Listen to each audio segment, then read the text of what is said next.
Welcome back, adventurers. It is Tuesday. I hope everyone's having a wonderful day. Tell me if you guys can hear the music. I have officially ditched the server. So we're going to see if everything's working properly without it. I think it should be. But we're going to test it. Let's do it. We got a big battle. We got quite a number of units in here.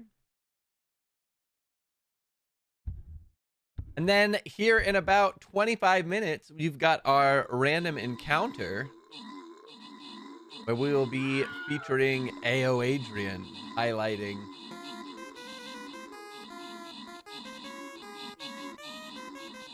Hey!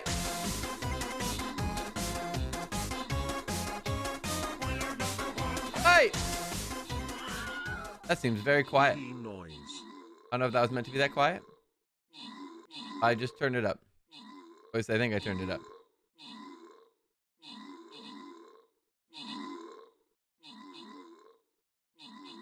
Yeah, so we'll have to do some sound checks here at the beginning. Make sure everything's working properly.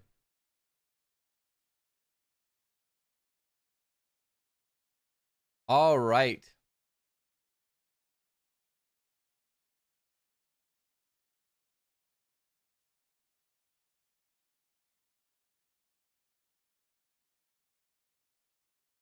Let's see.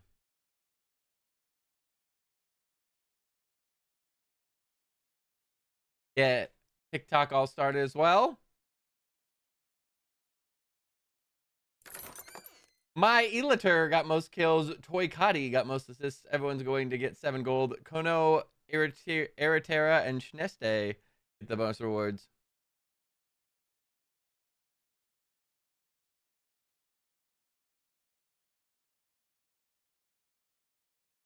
I don't know what my missions are. 3 mages. 1 musketeer. Well, we'll start with that one. That one's an easy one.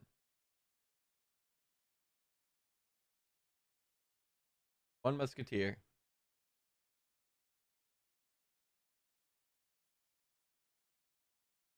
Done. I don't remember. Does this event have like currency I have to collect? No. Ooh.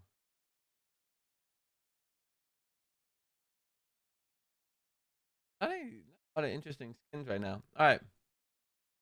Anyway, let that be.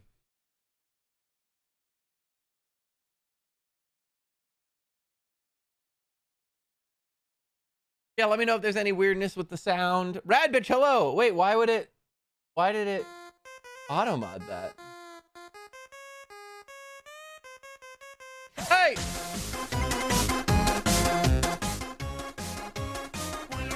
Why is it so quiet for me? Wide people happy. I just turned that up and I didn't hear almost any difference. I bet you guys heard a difference. I bet I got really loud in the middle of that. Let me see about...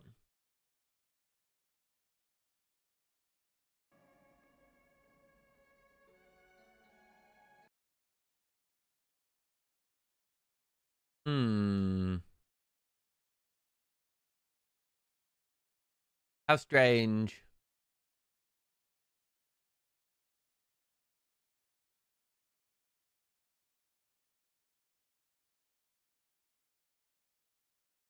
But Saber, welcome back to Saber Round. Thank you so much for the resub.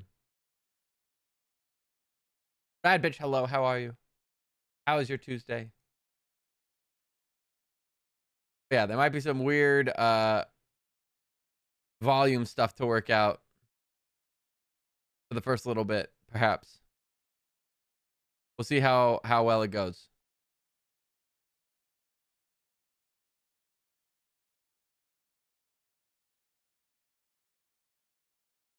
In the meantime, you guys know what time it is. Not yet sponsored time. Here's chat. Oh, trying to escape on me. Tuesday going well. Can't complain with a short week. That's fair. That is fair. Cheers.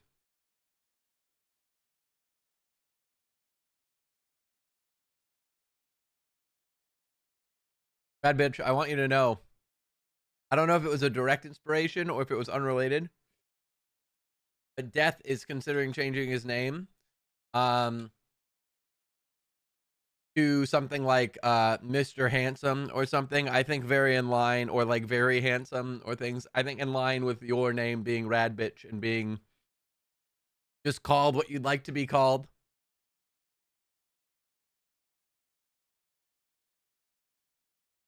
which is very silly. And I kind of love it.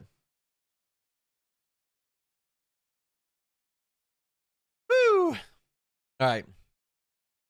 I'm getting like back in the flow of it. It's been a weird day. We were supposed to have our stove delivered today. So we've been on this whole stove fiasco, right? So like before I left for Boston, we capped our gas line because we're getting an electric stove. And then I went to Boston, and then I came back, and then we had the electrician, and the electrician was installing the wiring necessary for the stove. But they found a leak in the wall that then we had to get a plumber out to fix the leak, and they tore open the wall to replace the plumbing. So then they replaced the plumbing, and we got all the electrical fixed.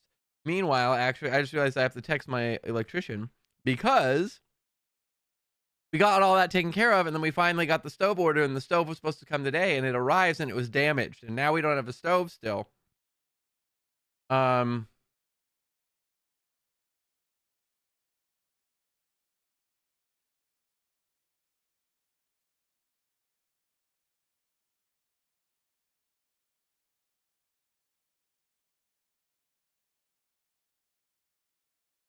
not deliver it. So we will not be ready for installation tomorrow. I customer service, and I will be speaking in the morning. I'll let you know once I have a new date. But yeah, so it's been a mess of a day. Luckily the delivery guys were really chill about it. They like pointed out the fact that it was damaged because I would not have noticed, frankly. It was fairly subtle damage, but like I'm glad that they pointed it out. But also, apparently they could have left it and allowed us to at least use it as a loaner until they got the new one, which they did not do. So we're out of stove. We're supposed to have it all taken care of as of today, and it is not taken care of, which sucks. But they love you.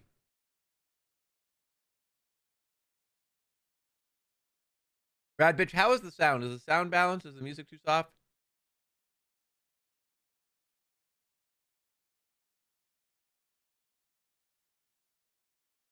I'm not sure what the balance is.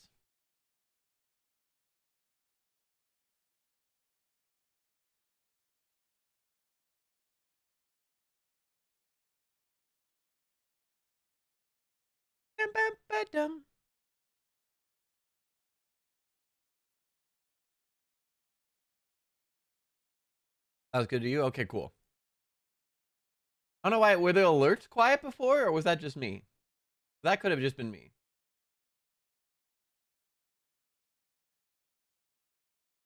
I don't actually know.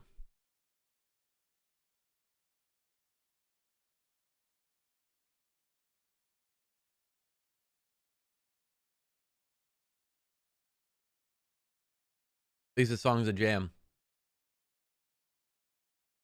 I'm also excited. I think, I don't know for sure, but I think that I fixed a computer issue that I was struggling with. Because essentially,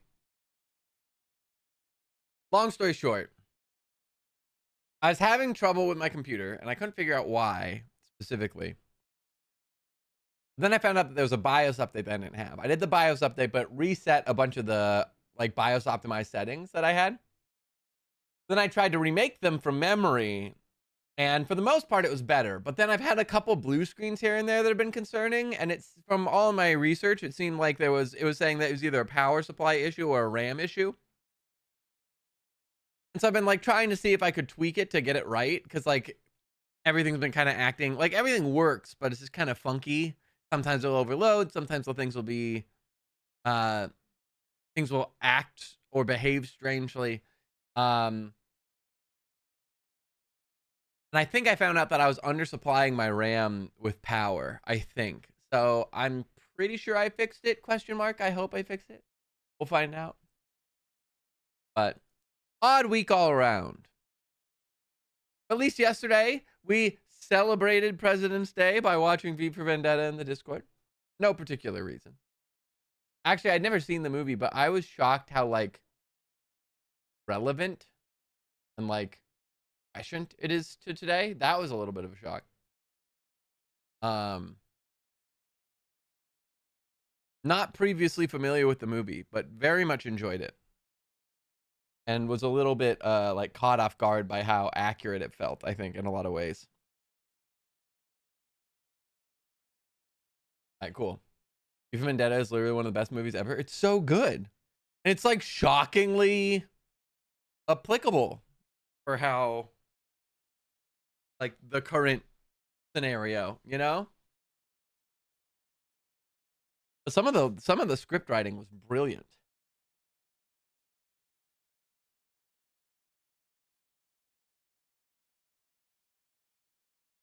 Although Natalie Portman being so young was a little weird. I watch it every year on the November 5th. It's scary, scary good. It is very, very good. Honestly, though, I'm not sure if this is necessarily a common term, but I'm kind of a sucker for competence porn, which I would argue V for Vendetta kind of is. I would argue like Newsroom, pretty much anything from Sorkin, where people are just intelligent and they manage to do their jobs well, and you can have intelligent and witty conversations at a decent pace. Dust, hello there. How are you? What's new? How are you? I feel like it's been a while since we chatted. What's new?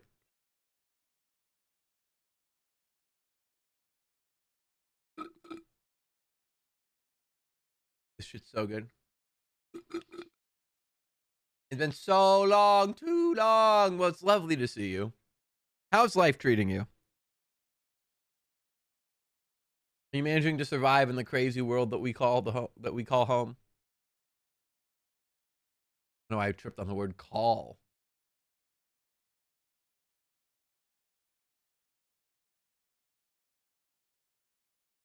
And animating and drawing. Wait, animating? I didn't know you animate. What do you animate?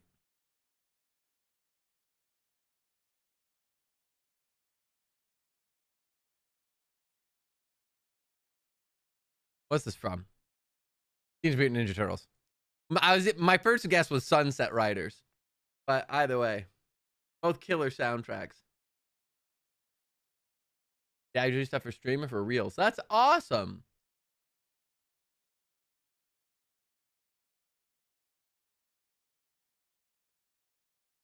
I love that. That's so fun. It's got so much personality. That's sick. I love that. Oh, hey there. Wait, boy.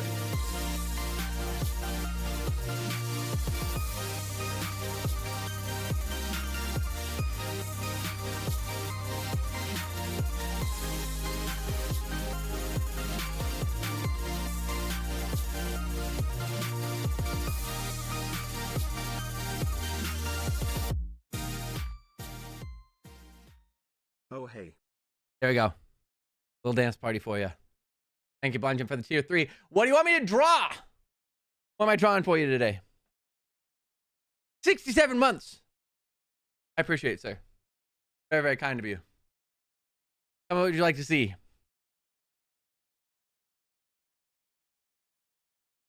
Also, how is the volume of the alert for that? Is it me or was it quiet? I want you to draw relaxed dust.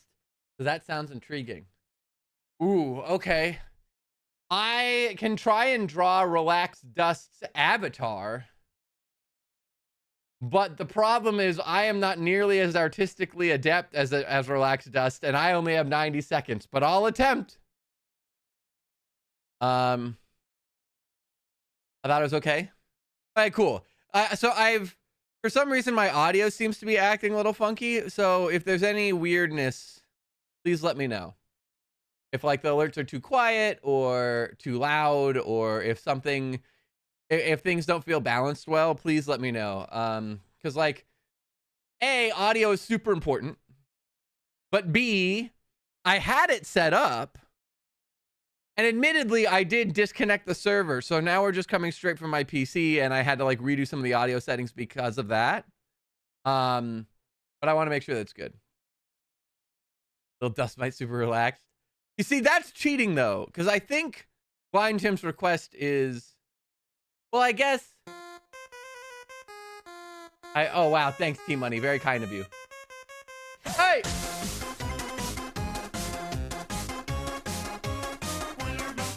Hey! It sounds a bit odd.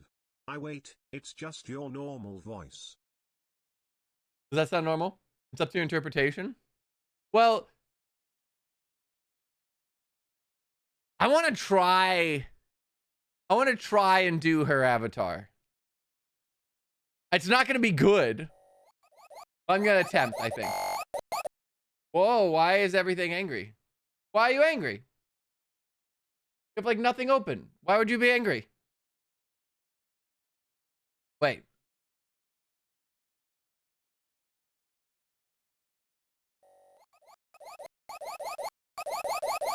Why are you upset? Whatever. All right. Let me preset. Let me make sure that I'm in a good spot here.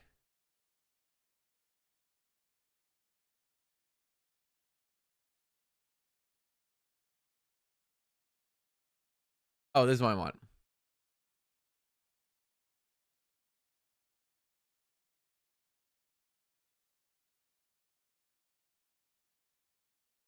That should be good. We'll do that. All right. I have a mental picture. This is going to be from memory.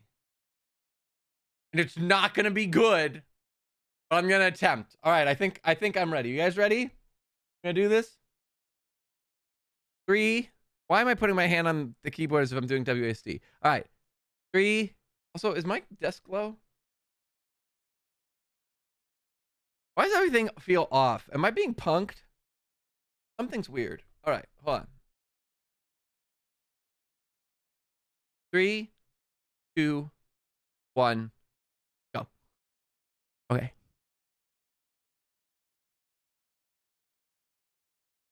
Oh, it's already, well, it's kind of close. All right, hold on. We're going to just get basics out of the way. If I remember correctly, this is blue. Fuck. Okay, that's fine. This is blue. Pencil. Oh,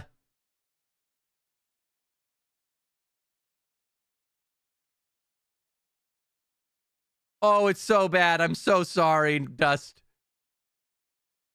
Oh, it's so bad. I'm so bad at this. Skin tone.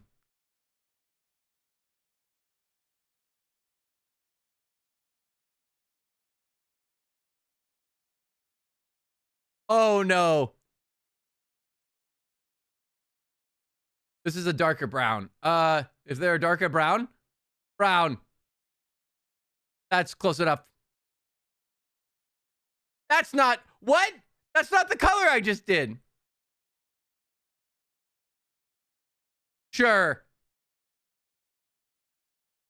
This is like a bun.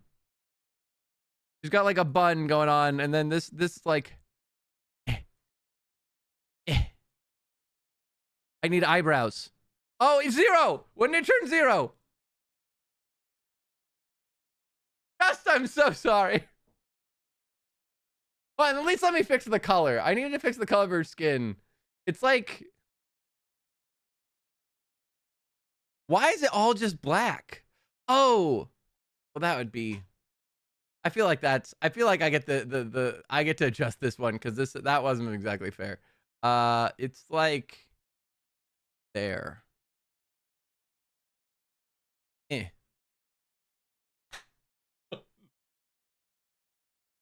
Oh no. Where's the hold on. Dust, hold on. Here's the plan, right? So you I kind of drew you like Bob's wife from Bob's Burgers. Relax. Dust memory 90 sec. All right, here's what we're gonna do. First off, I need to post this as per the rules. I'm Linda. All right, hold on. So oh.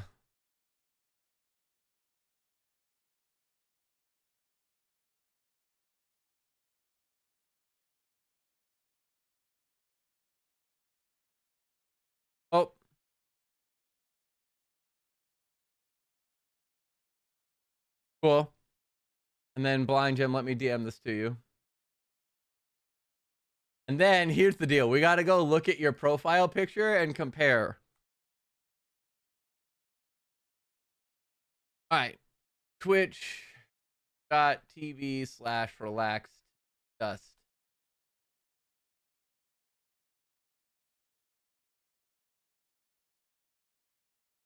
Oh, you don't have a nose. I gave you a nose and you don't have a nose. Hey, hold on though. I actually got the colors right.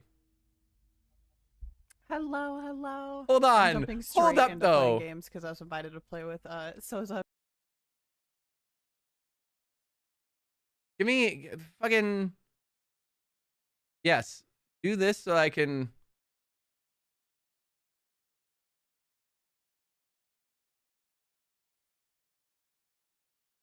You know? Hold up though. Like, as absolutely poor of an artist as I am, right? Can we talk about, I'm not that far off though. Like, I'm a shit artist, but I remembered the color of the outfit, and like the hair color's actually pretty close for being from memory. I definitely never realized that you did not have a nose. But I even got like the shape of the glasses kind of close. I can actually be kind of proud of that. You know? Like, I'm a shit artist. And by far, of course, Relaxed Dust is far more talented than I am. But like, the face angle, like you have the one ear, the hair color, the glasses. The color of the shirt's off, but like at least I remembered it was like blue. I'm pretty sure it's a blue jacket and a white shirt. Like, I can be happy with that. You know? All things said and done, I can be happy with that.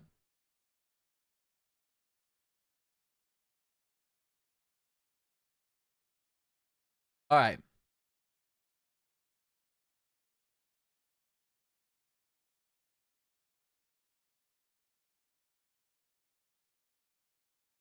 Got the ads? No worries. We'll see you in a sec.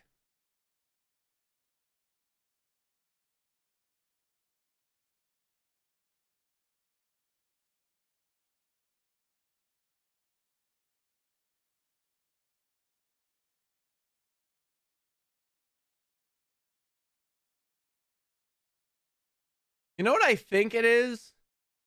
I think it's the multi-stream. I think it's made OBS heavy. Hey, red bitch. Hey.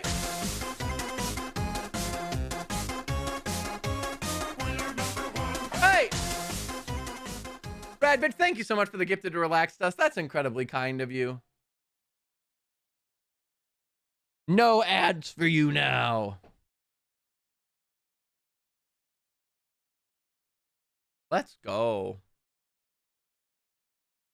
Yeah, maybe that's a thing too. Maybe I look into another way to stream to TikTok because it looks like I'm guessing that just the stream elements overlay shit is heavy. That's my bet because it's like OBS alone is taking up like 20% of my CPU. But also, to be fair, there's like a bunch missing. What's missing?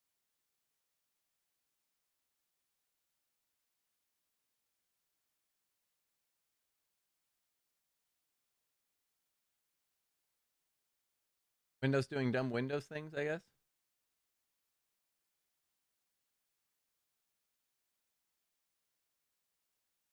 Agile is the worst. I'm sorry.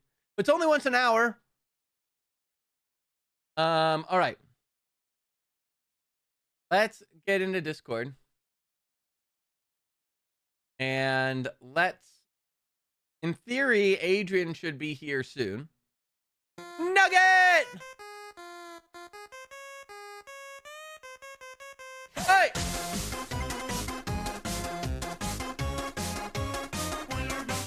Hey! 8 months of awesomeness. I appreciate you, Nugget. How are you? How's your computer coming along?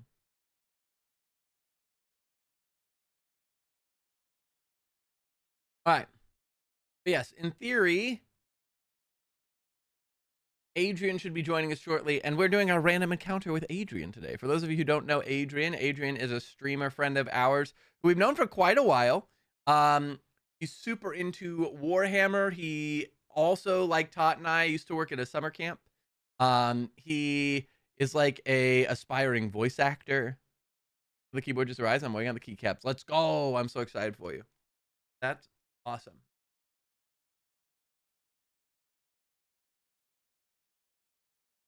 So once he is here, we'll start that up. We're going to have a random encounter with Adrian. We're going to hang out with him for an hour, hour and a half, depending on how long the conversation goes. And then we're going to wrap up stream with some Helldivers. Do some Helldiving.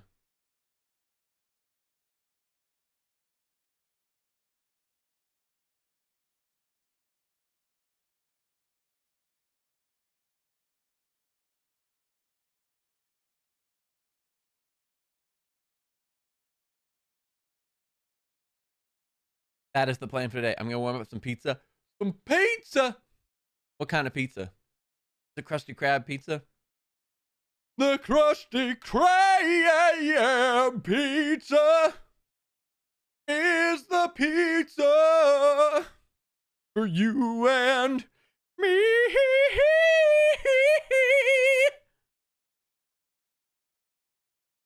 Krab. I don't have quite the rock voice that he does. I need a little bit more growl. I could probably do it with some practice, though.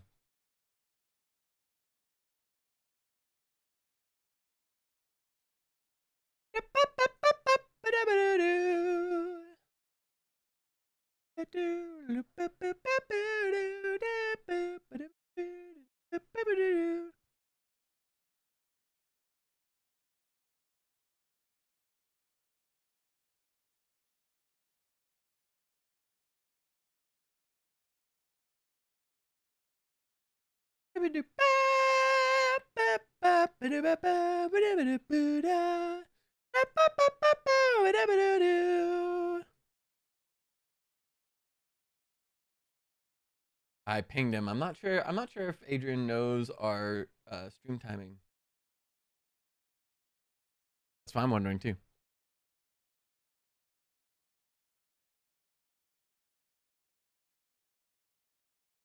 Meanwhile, you know what I should do? Perfect. All right, he is here. I'm going to get us set up. Give me half a second and we'll be back. Oh, fuck me. So in other words, don't go down that hallway. Noted. Holy hot fuck.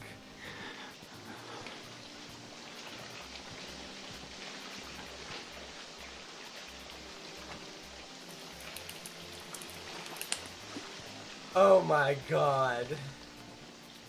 It's gonna make me go down the hallway, isn't it? Can I use the elevator? Is this an option?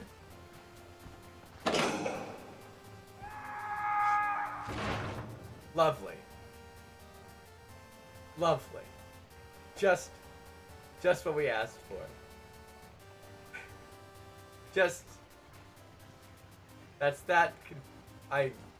All right. Guys, guess what we're gonna do? We're gonna run down the hallway. Run and like jump over something, you'll make a noise. Oh, what the fuck? Oh, it's the humming. Oh. Just. Oh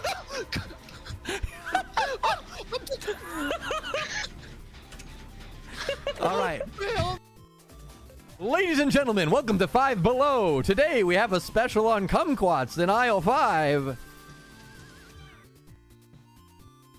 Yes, you heard me. I said kumquats. There we go. There he is. I think we're in. Let's do it. Hello, sir. Hey, How are how's you? it going, man? Going pretty well. I can't complain. It's been a while since you and I had the chance to like fully chat. What's new? Man, what is new? Finally, getting into the habit of doing more narration for voice acting, I think. Hell yeah, that's awesome. Yeah, I mean, for a while I was just trying to get whatever, because people need voice acting for random things. Like somebody asked me to do, like one of those, you call a number and it gives you an automated voice message thing, and you press numbers to like vote on something. Okay, yeah. Did one of those. Just like random small time things. Somebody asked me to do a narration for like a pitch video. They were going to investors to pitch a business idea. Okay. And I narrated over a little like minute-long video. Random things. And the more that I've just been like reading out loud, because I like, there's a thing I do on Thursdays where I go and read to like school kids. Oh, that's And they're awesome. like, man, you do a whole thing like you know. The more that I hear, hey man, you have a nice voice, you should use it somehow. The more I'm like, maybe I should just do like audiobook narration or something, you know? Yeah. And so I've been trying to do that slowly. A family friend told me about a website called AGX where you can just do freelance audiobook narration. Oh, that's super cool. Yeah, so starting to do that. And it's very frightening and very competitive, but what good thing isn't, I guess. But hey, it's like really good practice, and it helps you kind of sharpen down those skills, and the more used to it you get, the better, the more comfortable it'll be, you know? Dude, 1,000,000%. But also it's like, I feel like I'm relearning how to read.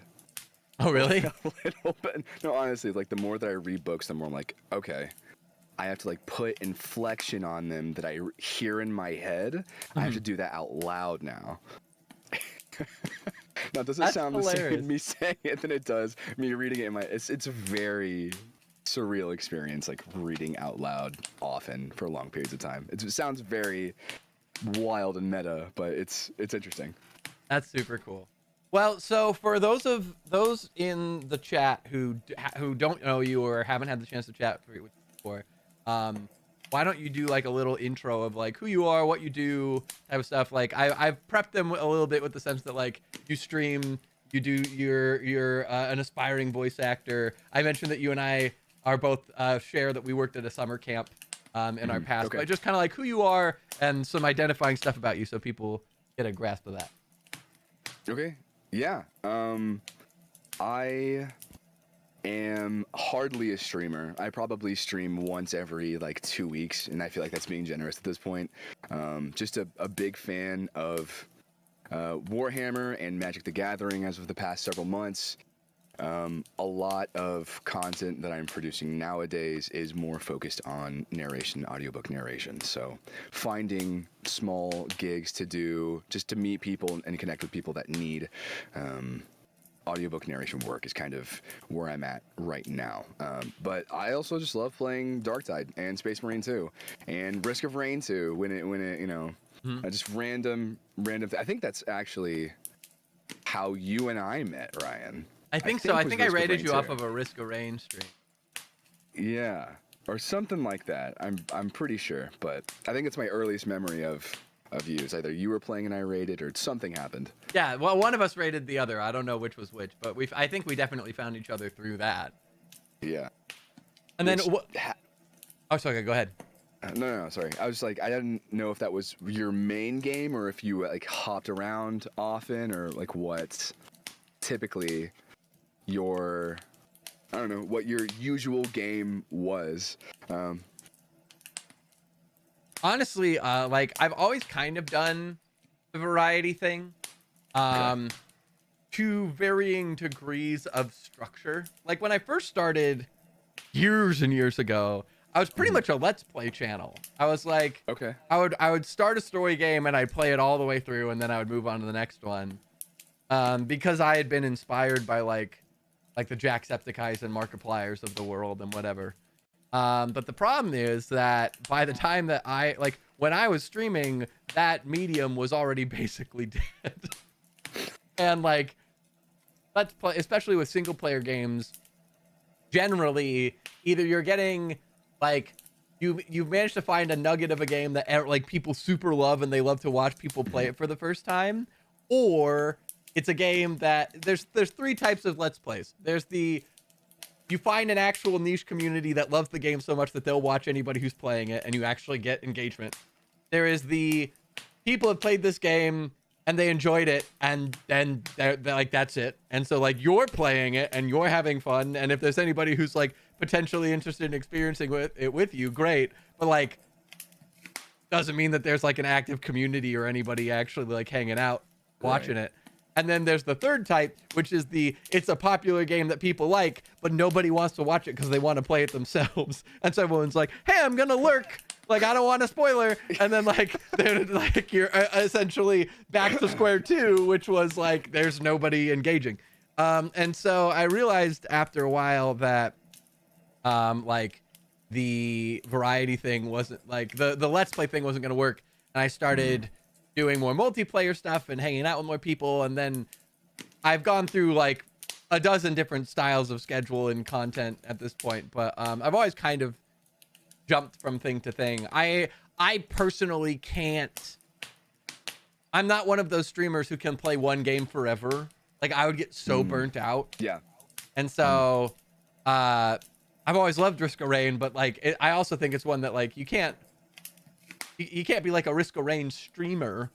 Like essentially you're gonna run out of stuff. Yeah. And so I like every once in a while I would pop up on like a sub game day or whatever, or a multiplayer Monday back when that was like a dedicated thing we did. And so I think that was a lot of it. You wish like you could play just for all time, or that you wish had So- replayability?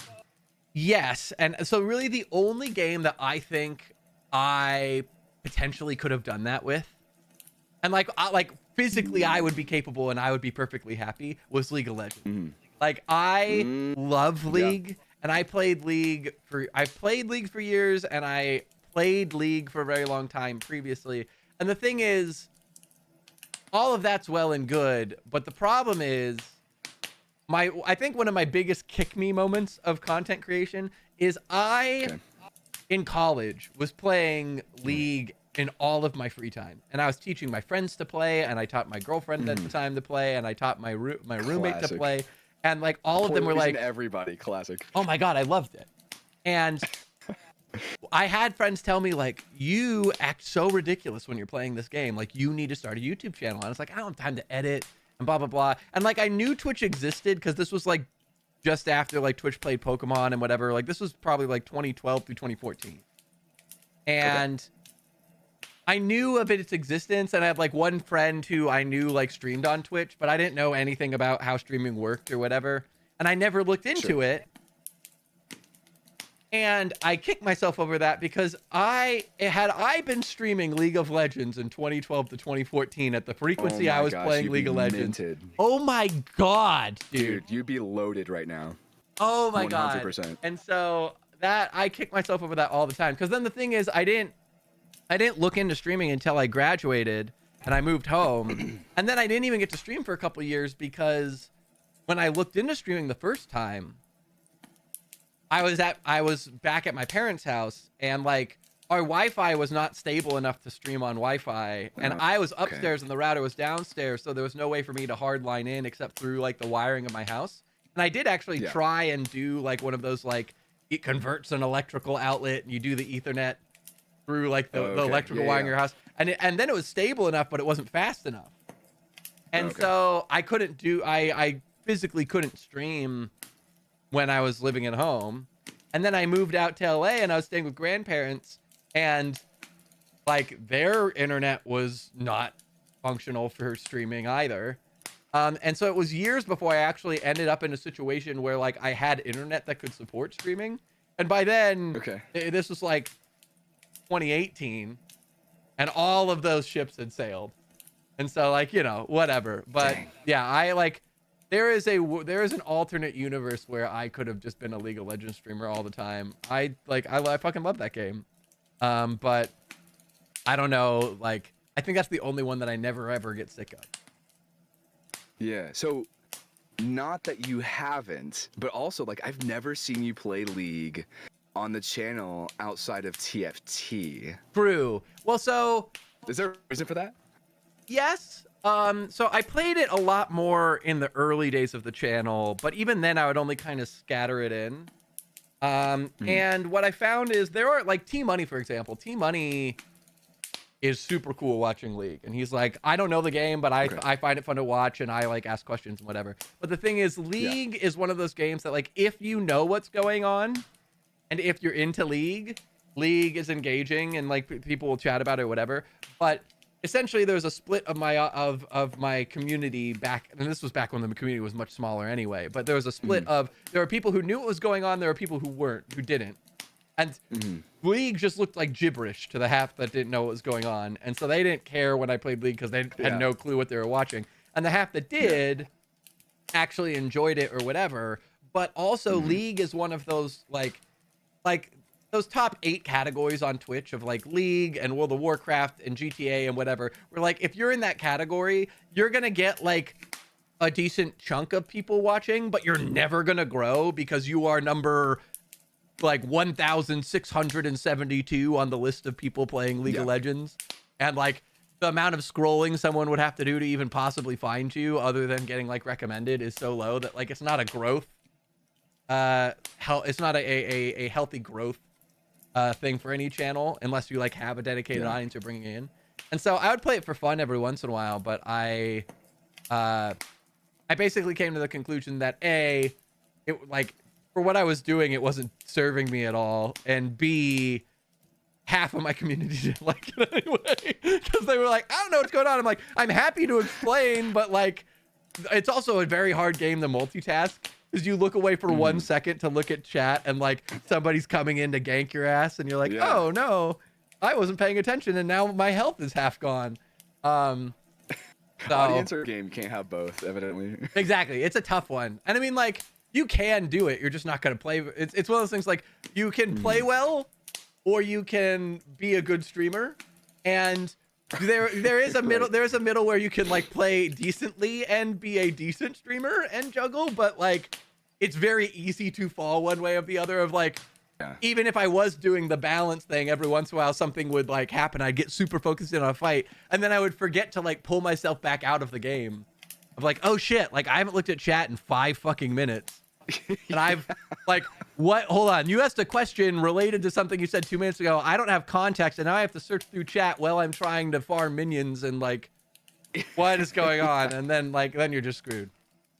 Yeah, and they're not even chatting anymore, and then you're trying to. Yeah, you're like your answering question it- from forever ago. Exactly. I am so sorry if you're still here or care.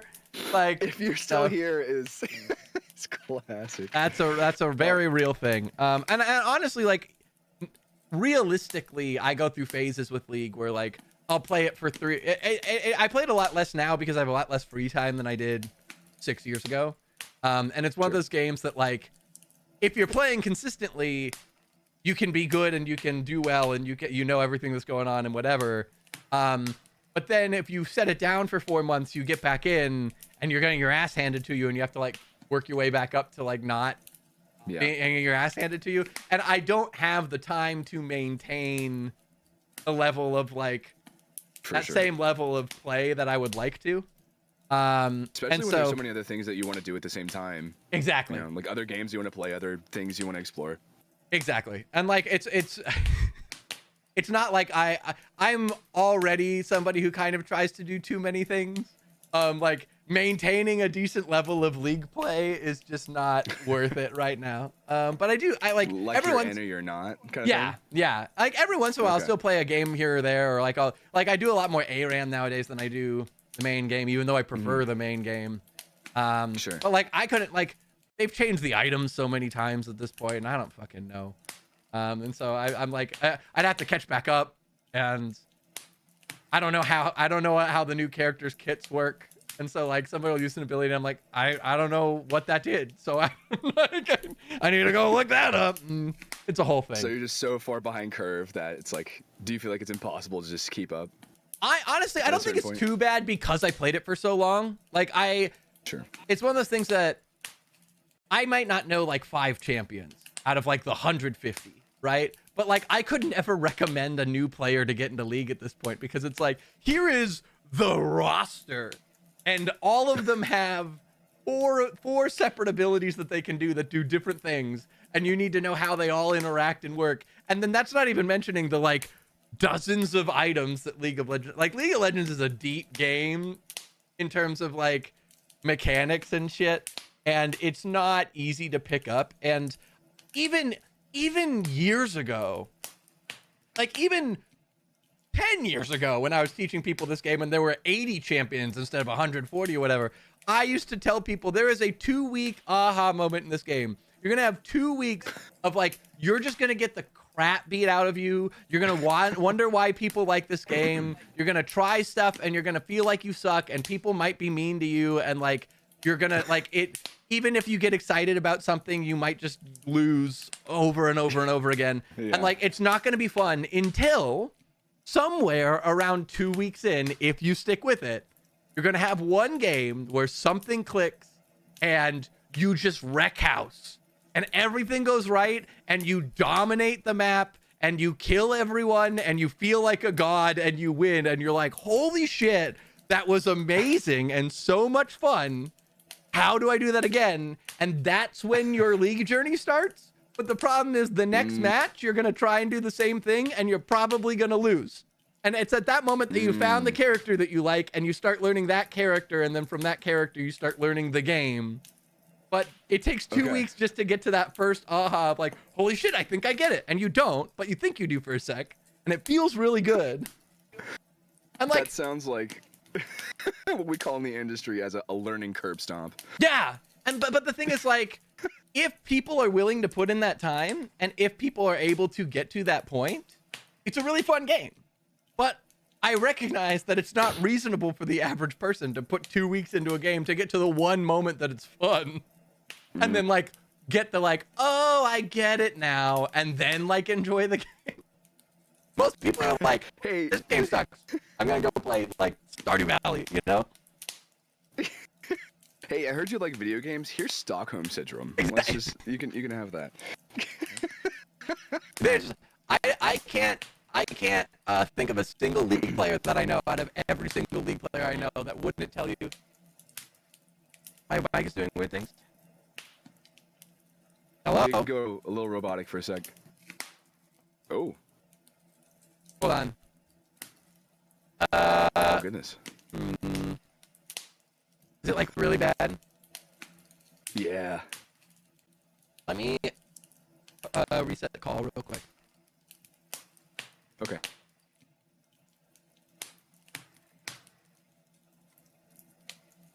Is it?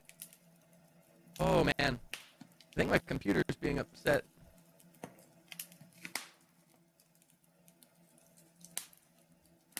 So bad. Let me check if I've got enough data or anything. Still super robot. That's crazy. Yeah, that's what I think. I have a gamble of what I think it is. Okay. But I don't know if. Let me close some things.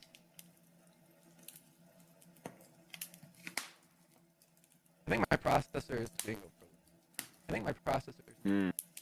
I also think that the Stream Elements add-on thing that I added to OBS is not happening. Okay. Is it better now, or is it still bad? It's still bad.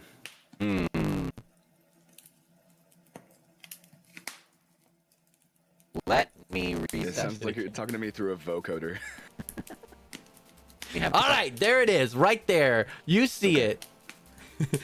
future Feyre, when you watch this clip, there it is. You swore this is the last time.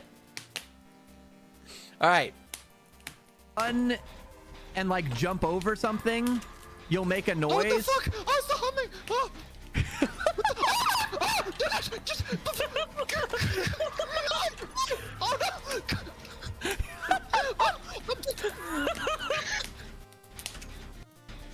no! All right. Ladies and gentlemen, welcome to Five Below. Today we have a special on kumquats in aisle 5. Yes, you heard me. I said kumquats. And there are plenty. Anyway.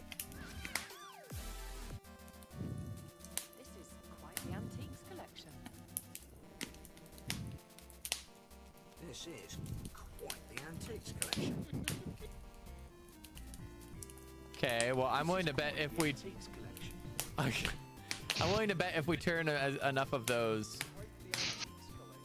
Okay. Just cause. Oh, I would hide. Finished. Don't go to that gen. Don't go to that gen. He's going right back there.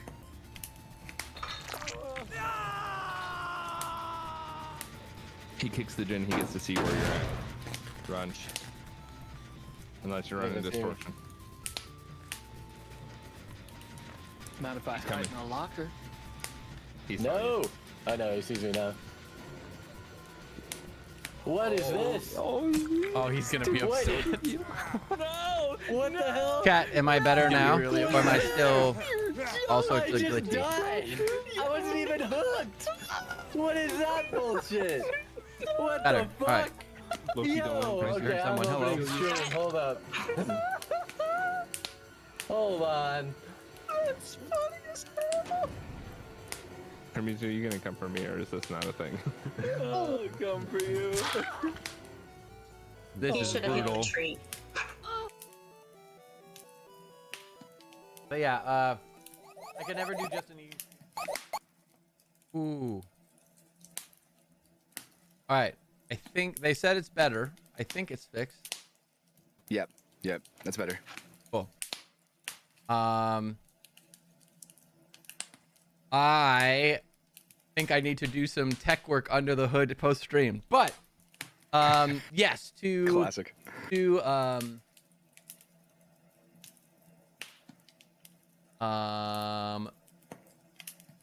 Dust's point, yes, it is very much the like someone recommends you a show, but you have to get to season 2, and season 1 is 20 episodes of 40 minutes each. It's very much that. Oh, Envy, this is AO Adrian. If you don't know AO Adrian, he's wonderful. He's also a streamer. And he is an aspiring voice actor. He is a former camp staffer. Not at the same camp that Hot and I used to work at, but it's something that him and I have bonded over. And we've known, it's got to be like 2 years that we've known each other at this point, right? Ish?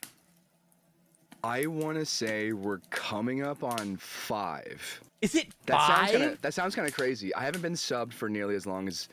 I'm pretty sure when I started streaming, one of my first streams is when I was playing Risk of Rain. Okay. Well, so 5 I'm was pretty sure. COVID. I thought I met you... Yeah. Actually, I started I said 2. Now I'm thinking about it. I think that because I thought we were in Koreatown, and Koreatown would have been 2021 to 2022. That was my thought, but I Okay. could be wrong. Actually, let's check followage. That's a good way to test, Okay. right? Yeah. Also, you have no idea how many times I have to count the O's in your name. 3 Okay, years. you were right. Wait, Yeah, wait, yeah, you're right. it was in between. Cap said 2. Yeah. Well, to be fair, We were both wrong. He overestimated, I underestimated. It was a little bit in the middle. And let's be real. Anytime post-COVID is a blur anyway. But Honestly, that's so real though. also, just a heads up, we can see your Steam chat. Oh, sick. Sorry, my buddy was inviting me to play Baldur's Gate. You're so- totally fine. I just want, like, I don't mind at all. I just wanted to let you know in case there's like any. That's real. I forgot it was a window capture. That's really funny. You're all good. All right, but yeah, chat. By the way, if anybody has any questions for Adrian, feel free to fire away. This is your opportunity to get to know another member of the community that you might not know, and Adrian's opportunity to kind of talk about anything that you would like to, or have the community get to know him a little bit better. He's just doxing his friend, no biggie. Honestly, Hey, man. Hey, if you're watching, my bad, bro. It was nothing personal. Hey man, can you send me your social security number real quick? You know. Yeah, let me just flash it for some guy streaming LA. No big deal. Envy says that, by the Fully. way, that your glasses are super cool. And Dust Thank asked, you. have you always been into voice acting? No, I haven't been into voice acting very long at all, actually. I think how I got into it. Oh my gosh. When I started playing Darktide, I made fast friends with one of the voice actors. His name is James Alexander. Oh, that's sick, actually. Yeah, he and I have been DMing since just before Darktide released. And I was just like, hey man, like your voice is incredible, blah, blah, blah. Like I want to follow your work. And like he just has been replying to things I've been sending him. Super cool dude. And he's kind of gotten me into voice acting. He gave me a book called Voiceover Voice Actor, and he told me to read through that and then start making a demo reel and then get things put out. And just put yourself out there with zero regard for your own pride.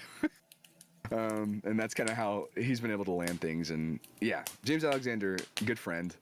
And so I'd say like 2 years I've been into voice acting, but only the past 3 or 4 months or so have I finally has the courage built up, finally overflowing into taking action. So, That's cool. Yeah. That's cool. And then Charge, who says, what is your proudest moment? Which I feel like is a big question, but like. That is a big question. I am going to do the camp thing.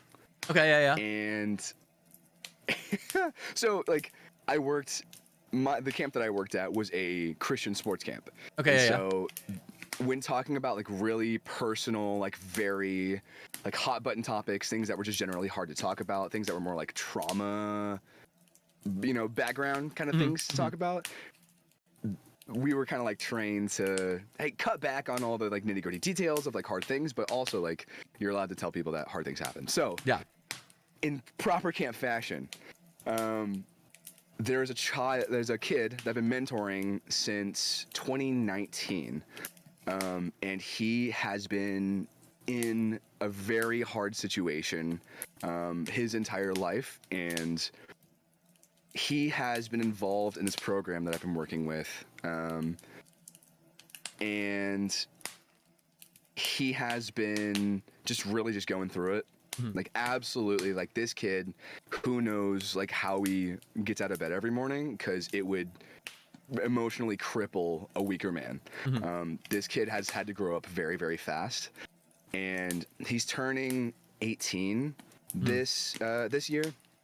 And he's moving out of his parents' house, and he's like finally able to go and do a big thing, or just like be independent and like do life the way that he wants to. Yeah.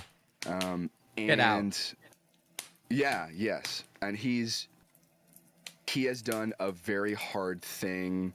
I'm just proud of the kid, and he has made a decision to like go into like nonprofit work, and he's already been like giving some of his money and resources to like other kids, and he's already been like mentoring other smaller kids than him, and he's just like an incredible example. And I think for me, like my proudest moment has been a collection of moments where I've gotten to see this kid like grow in maturity, and not even grow in maturity, but grow in maturity in a way that is graceful. That's cool. And that's just so impressive to like watch a young man really like get put through his paces and come out the other side a peaceful man. That's just incredible, for sure. That's super cool, actually. That's awesome. And it's cool that you've been able to like not only help him on that journey, but be a part of a support system that allows people to even do that.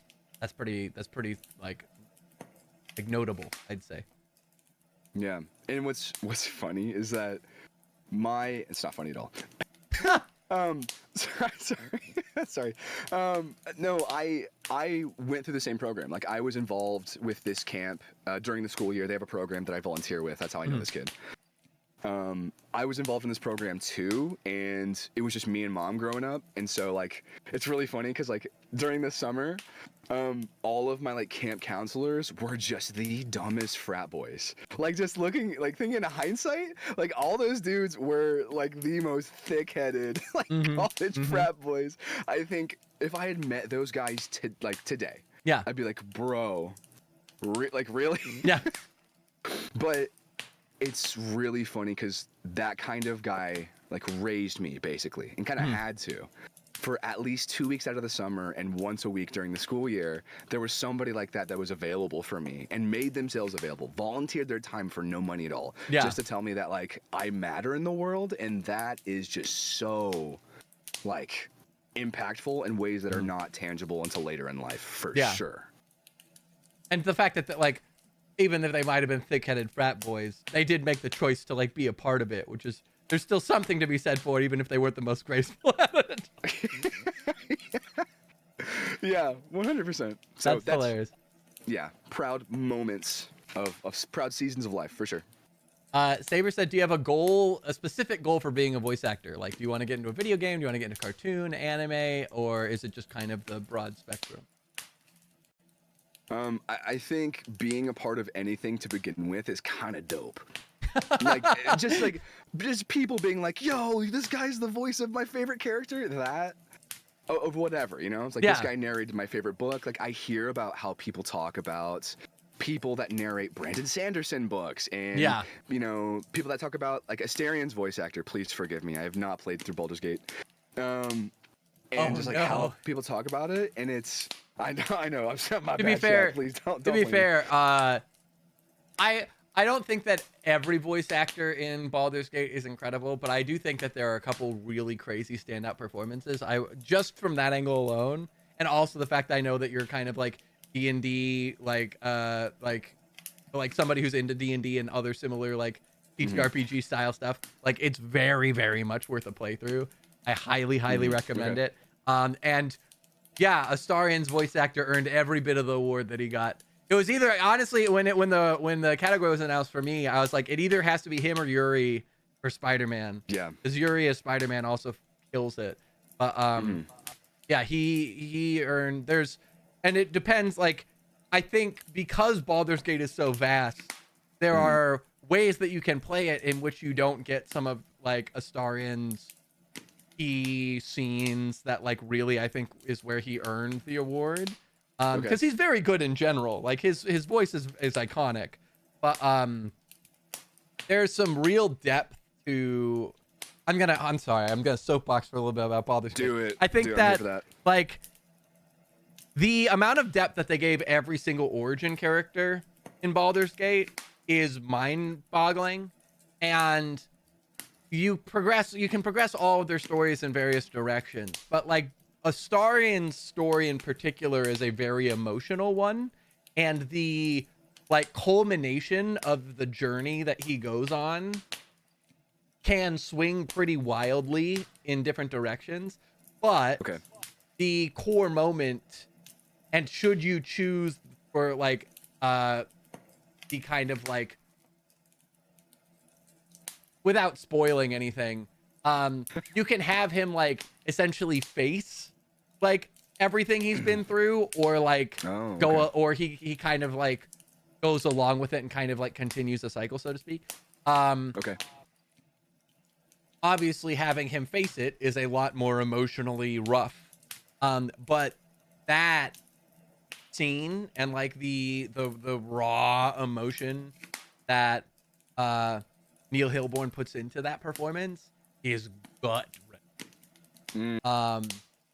And I think it's made stronger by the fact that Astarion for most of the game and kind of like at a general level is one of those kind of like coy guarded characters of like he plays things off and he's dramatic and he's flippant and like you don't really get a lot of depth from him moment to moment because he's masking.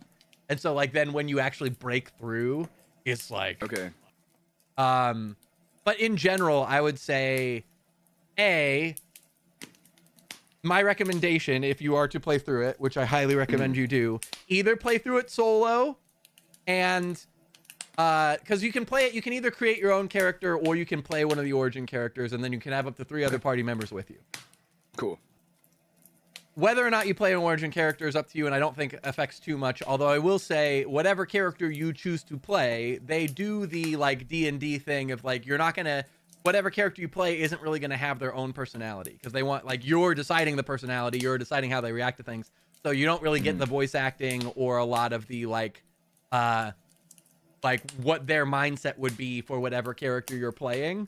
So I would recommend either creating your own that's just kind of a blank slate boring character because that's one of the downtracks I think of like if you do create your own character, they don't really have a personality, they don't have any interactions that are particular because like they're all it's all text based, so you're kind of filling that in yourself. Or pick a character who you don't think you're particularly interested in their story so that you can kind of get the context but you don't necessarily get their like reactions and their emotion and their performance with it. Sure. And whoever you want to see, whoever you want to experience, have those people with you in your party because they will interact with each other, they will banter, they will comment on the environment. And all of that not only leads to the richness of the story and kind of fills out information about the world just as you're going about, but whoever you have with you are the people whose stories you're going to get to witness the most of. And like if you play it with like a full group of 3 friends, the first game I played was with a full group and we all made custom characters. And what we realized is like we weren't advancing any of their relationships and like a bunch of the context we were missing because we didn't have the NPCs to kind of fill in the world around us. Okay. So I would either recommend playing it alone or playing it with one other person and each of you picks one NPC that you're like in charge of. It's like you want to witness this one story and then you get to see both, but like each of you gets to make decisions for the one. I think that's the best way to experience it. And then you're never going to get everyone's story in one go to the full depth, but that's how I would recommend it because the depth and the complexity and the layers of how they were able to fill out like 8 different characters' stories is mind-boggling. It's so good. Yeah. Okay. I just freshly started a campaign in Baldur's Gate 3 with a friend, and I decided. So we're doing exactly that, where I have one NPC that kind of travels along with me, and I'm choosing to hard focus just keeping Shadowheart with me. Yeah, that's fair. Honestly, I'm so I love charismatically winning over the super standoffish character. Yep. That's my favorite. I love that. So what's funny is in your next playthrough, I think that that is actually, I would argue there's probably 3 like NPCs that are like that. And one of them is like, generally speaking, you're not going to get in a playthrough for like the average player because she starts a very evil character. But like Shadowheart is the very like guarded, I don't really trust people. Like I'm edgy and like nobody understands me, Shadowheart. And then Astarion is the like, yeah, of course, like I'm flirty, I'm fun, like of course we get along. And then like is actually like super guarded and secretive and like I'm not gonna tell you the truth.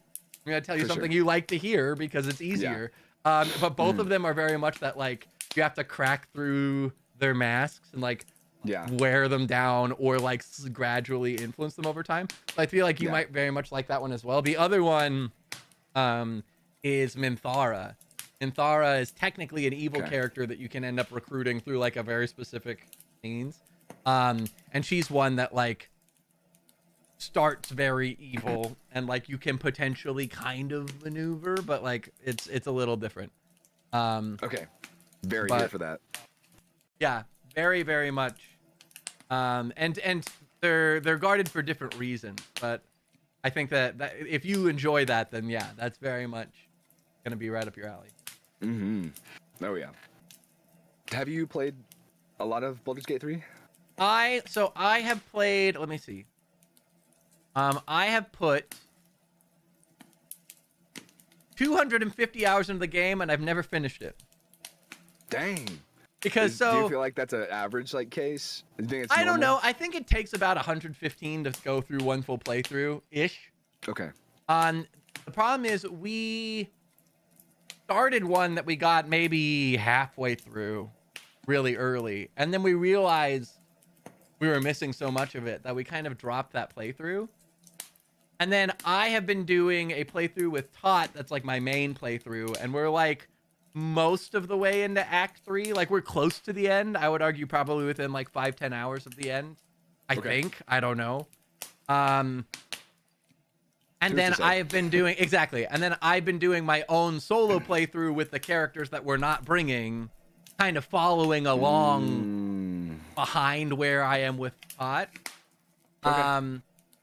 And so that is essentially like 1 3/4 playthroughs total if they were all front to back, I would say.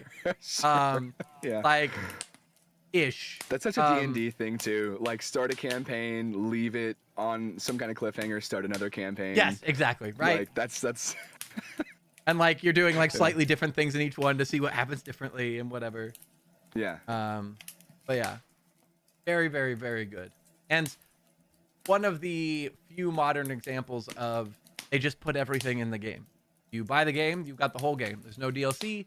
There's no like locked content. There is the game, and then they added a bunch of free updates to the game along the way. They added a photo mode, and they're about to add a bunch of extra classes and whatever. But it's all you paid for the game, and you got the whole thing, and it's done. That's so nice and so rare. So refreshing. So rare. Yeah. I Not actually have everything behind a paywall. It's just I really didn't nice. realize how like far we'd gone from that until last summer. I think might have been 2 summers ago. I think it was last summer. Tot and I both have iPhones. And they finally came out. They changed the app store so you could do emulation on iPhones, and like the Delta emulator became like the most downloaded app in the store overnight. Yeah. And I played through Fire Red, and I got her to play through Leaf Green because she's never played Pokemon at all. I'm a big Pokemon guy. I grew up with it. Yeah. But I'd never played the remake of the originals. And so I was playing Fire Red, replaying Red in like the modern context. She was playing it straight blind for the first time. Wow. But we got to experience it together, which was so cool. That's very cool. But I didn't realize until I was like doing that, I was like, this game doesn't expect anything of me. There's no login rewards. There's no battle pass. There's no like, I gotta get my missions. I gotta do this to-do list of shit. Like I can play this game and I can like save it and I can leave it for 3 weeks and I can open it up and it's exactly where I left it. There's no events I have to catch up on. There's no news. I can just play in this world and then just like come back to it and it's like, hey, we're happy to have you. Let's go right where you left off. And I'm like, God, I didn't realize how far we'd gotten from it. Dang. That's the curse of life service games. Right? Is so real. Oh man. I think I kind of started to notice that whenever Destiny became a thing. Yeah. I think that was when I first started noticing that live service was a thing and that people were continuously having to pay for updates to the game or to be a part of specific aspects of the game. The next story chapter, the next weapon set, the next armor set, like whatever, just to be on par with the rest of the world. There is a cash sink. Yep. And that just felt bad. I didn't know this, but I saw somewhere that the first ever microtransaction was in Oblivion, and it was a set of horse armor that then made so much Interesting. money that everyone in the industry followed suit. And so like I've seen joke videos of like people going back in time, like trying to stop themselves, like, no, don't buy the horse armor. Don't do it. You don't understand the consequences of your actions. Speaking of, dude, how do you feel, or I don't know if you've been following whatsoever, but how do you feel about Elder Scrolls 6? If we ever see it, like, I don't know. So I am a very casual Skyrim fan. It's the only Elder Scrolls game I've ever played. And I honestly don't know if I've ever finished Skyrim. It's one of those games that I've started a handful of times and I'll get a decent ways in and then I lose steam. Starting to sound familiar. I'm sensing. Yeah. I finished Fallout. Like, I like it's not that I'm opposed to Bethesda open world stuff. Sure. And ironically, I'm a bigger fantasy guy than I am like a radioactive wasteland guy. I think it's just the fact that like Skyrim feels more dated and it starts to get repetitive in terms of like what you're capable of doing. But like I enjoyed it and I'd be very interested to see a modern one. But I don't know. I don't really have a very strong opinion on it, I'll be honest. Okay. I recently had probably a 2-hour-long like debate with my boss at work about the potential impact on the video gaming community or the industry at large that Elder Scrolls 6 and Elder Scrolls 6 alone has. Like interesting. The fact that Skyrim is so timeless that it has survived for, was it 13 years at this point? Oh yeah, at least. I think it's 14. Maybe or 15. even longer than that. Yeah, like maybe even longer than that. The fact that it has remained so relevant and that it has been such a continued topic of conversation that maybe the title or the expectation for the next title is so overhyped that it's doomed to fail. I do think that that's a distinct possibility. Yeah, like it's okay. Well, Skyrim was so amazing and had all this mod support, and it was so just open-ended, and there's so much you could do for it. There's so much replayability, and the combat was awesome, etc., etc., etc. That is it like doomed to completely fail, or is it just going to take so much longer? And will they take enough time to make it as polished as they maybe need to meet the expectation that is being held to currently? I would almost argue like a very similar situation, and I think perhaps even at a bigger scale is GTA 6. Of like really? So GTA 5, I work in gaming, right? I work for WB Games.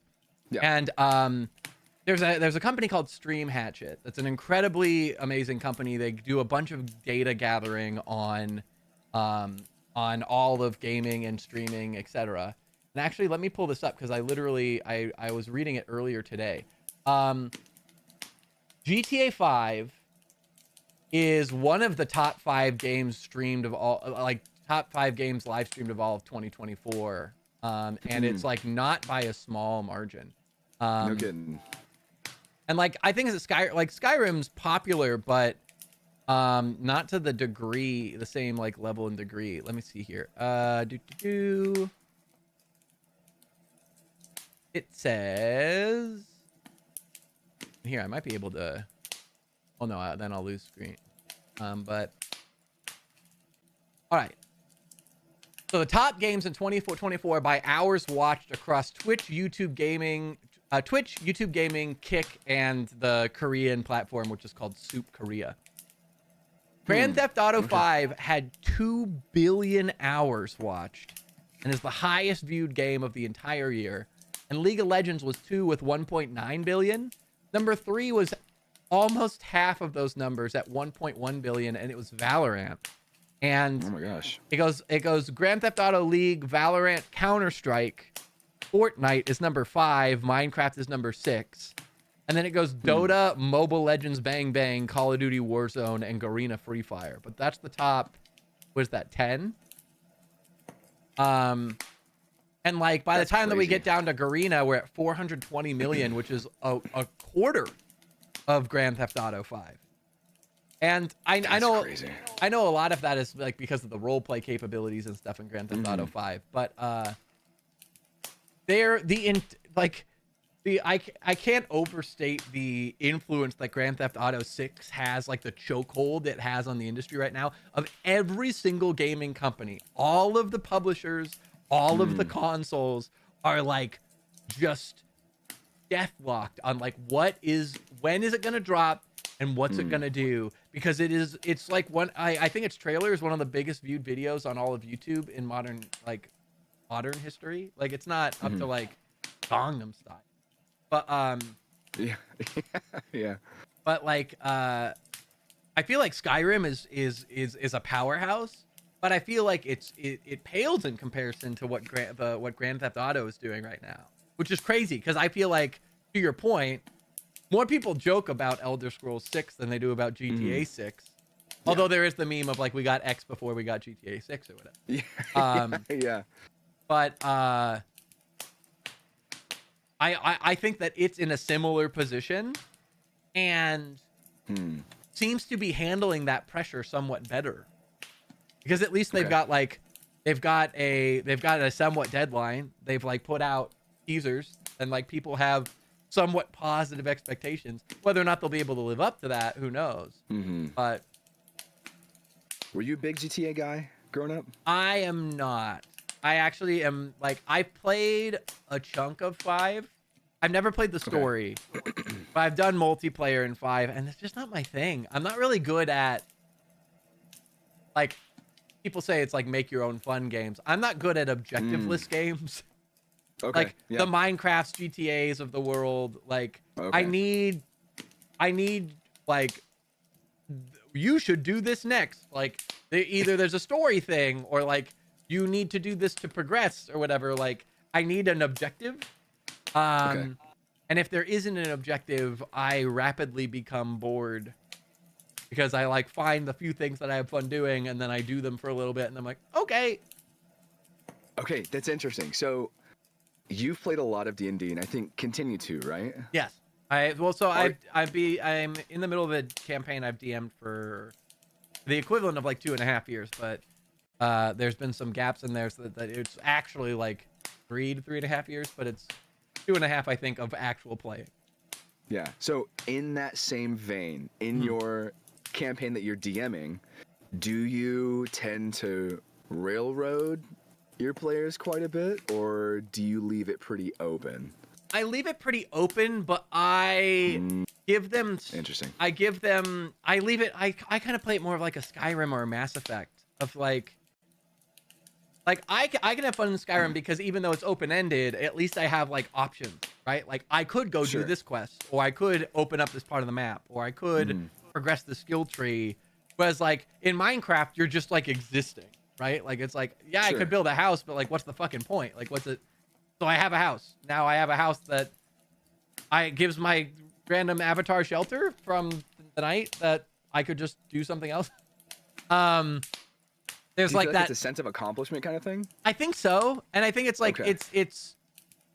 I like narrative a lot, and narrative's important to me in games. And like, if it's too open-ended that there's really not a narrative, I struggle.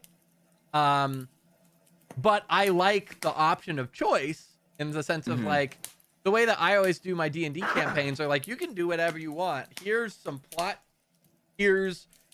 Actually, have you played Mass Effect? I've played Mass Effect 2 and 3. Yeah. Okay, so yeah. So Mass Effect's one of my favorite series of all time.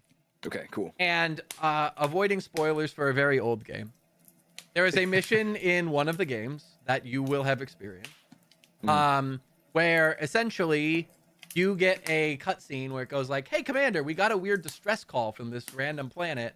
I remember this. Yep. And like, so since you know, I won't go into too much detail, but I was in college when I first played, and I started with 3 because I didn't realize they were serial. I had gotten an Xbox. I was trying to work through Xbox games that I hadn't had the chance to experience on PlayStation. Yeah. And people had recommended Mass Effect, and I had picked up 3 because it was the newest and was the easiest to find. And I didn't know that like I had missed out on story. But I got that cutscene, and I was like, oh, that's something I want to check out, but I feel like I have other more important things to do right now. I'll get back to that. So I went and did other stuff. And then like... They get you. You get a cutscene that goes like, hey, by the way, that distress signal, yeah, like all of them are dead. And I'm like, and I just remember sitting in my dorm room being completely floored. Because like I was used to Skyrim, where it was like, meet me tomorrow at dawn. And you could go years. And that man will be there whatever morning you decide to come by and be like, wow, you made it in good time. Like, dude, I've left you here stranded for like 6 months. Like, I was like, holy shit, there's consequences. Like, it's reacting to my choices. And that really informed the way that I do DMing of like, if you go and do stuff over here, shit's still going to happen in the area you left behind. And there's going to be like changes and consequences to where you choose to put your attention. And the world will continue to turn whether you're there or not. But I'm not going to decide where you go. And like, it's not like you're going to miss out on stuff necessarily most of the time if you choose to be over here rather than over there. Unless it's one of those, like, you have to choose between A and B, and that's like a meaningful thing.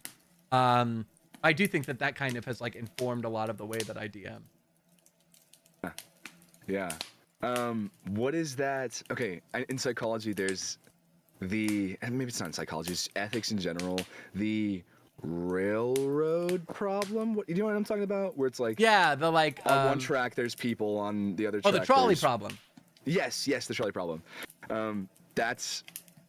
I love that in media and in games, period. Just what you're describing. It's like the world will continue to turn and bad things will continue to happen whether or not you choose to be present and try to avoid them. Yeah. At a certain point, it's just about damage limitation. Yeah. And just trying to be as proactive as possible and doing the best that you can, but also like the hubris of I can save everybody is so nice to tap into. You would love Curse of Strahd. That's the campaign that we're playing, and Curse of Strahd is super. It's super grimdark, and it is built. It is built in the '80s era of like it was built as a character grinder, and I've had to adapt it a lot to make it feel like more modern. Of like my party wanted to be heroes, and I'm like you'll survive, but this place is not a pleasant place to exist in. There's a lot of bad things going on. So like, don't expect to feel super noble, but at least like I won't make you make 3 characters for the campaign. But if that's the type of vibe you like, you should look into that campaign because you. Yeah, for sure. Yeah, I've been kind of not anti-module, but I've been very wary of modules. Just in obviously you can make something out of whatever, you can adapt onto any module and kind of make it your own and add or remove content however you see fit, just because you're the DM. But I wonder if it would be somewhat limiting in what you're able to explore. I think it depends on the module. I would say at least in Curse of Strahd, I would say Curse of Strahd is not that way. It actually plays a lot like a Skyrim. Of like, well, I guess it depends. You can play it super railroaded. There are DMs. Because the thing is, speaking super bluntly, the module is old, has been adapted like 6 different times, and the module as written is a mess. Of like, it's not organized well. There's shit all over the place. There's stuff that I would have done different had I realized how disjointed it is. Because there are things where it's like, here's a chapter and here's an encounter that you can have.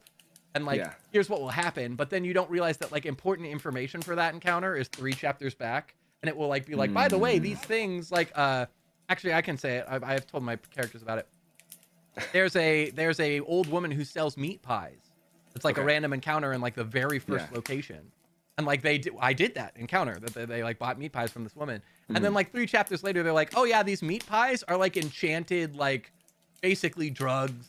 Like they cause all sorts of negative effects and whatever. And like, I didn't portray that almost at all. Like I knew they did some stuff, and like it says in the first chapter, like, oh, they cause like feelings of bliss or whatever, and I portrayed that, but like there's like a bunch of shit that goes along with that that's important. But so because of that, there are DMs who try and like are like, I'm gonna like guide people through Curse of Strahd, and like we're gonna go from point A to point B to point C.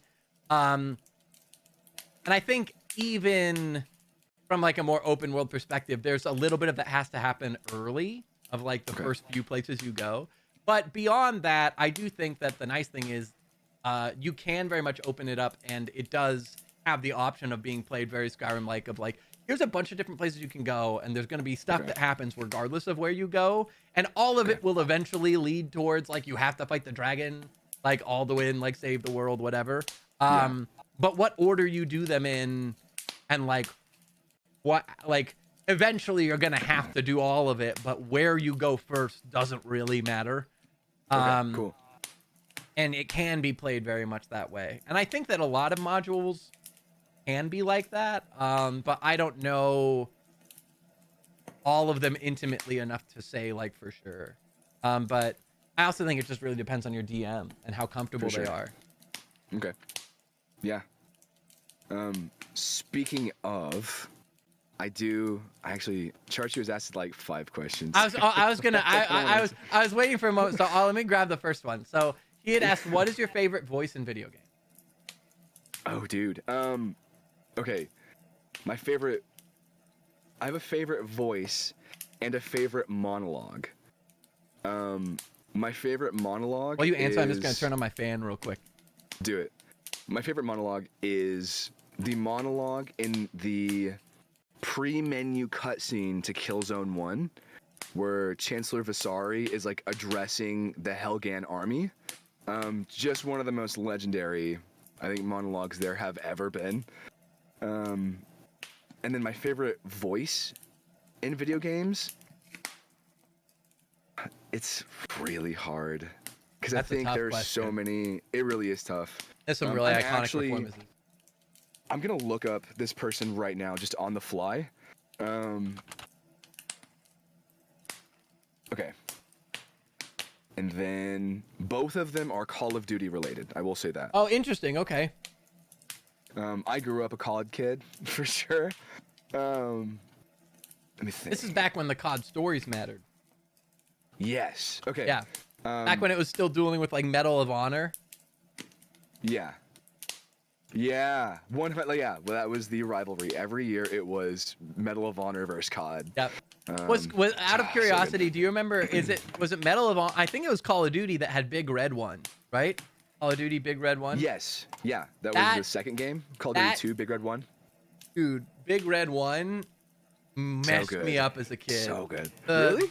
Oh, dude, because that was one of the first games that I played that like we said, like a story mattered in Call of Duty back then. You had your squadron, and they gave all of the other squadron mates like personalities, and you got to know them, and you went on missions together. And then like you'd get 2/3 in the story, and like one of them would be like, "All right, sir, like you push left, I'm gonna push right," and like they run right, and then you watch them just get mortared, and you're like, "Holy shit!" Like, you know them, like that game messed me up. But continue. I'm sorry, I interrupted. Yeah. No, it's good. Okay, 2 different voice actors. The first one is Brain. Here we go.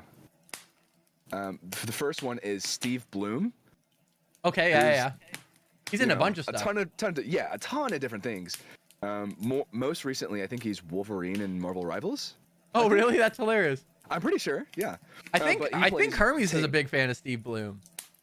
I think. Really? But I might be wrong. It's either Steve Bloom or Seth Green, who's also a very popular voice actor. But anyway, continue. Yeah. Steve Bloom is incredible. I love just the grittiness of his voice, and it's just so unapologetic. It's very strong. It's just so good. I love it. And then James C. Burns. Okay. Who is Frank Woods in the Black Ops games. Okay, yeah. The old Blops games, dude. Yeah. The numbers mason. No, 100%. Honestly, the plot twist in Black Ops 1 messed me up as a kid. Okay, yeah. Which seems like a lot of people were like, oh, I could see that from a mile away. And I'm like, okay. Like, sure, we've been talking about MK Ultra the whole time, but I am going to spoil it. I'm sorry if you haven't. Plum? Is it Blum? Oh, really? Okay. Oh, hey, my bad, Hermes. Hey, my bad. But I am going to huge spoilers for a 10+ year old Spoiler game, I alert guess. for a very old game. Spoiler alert.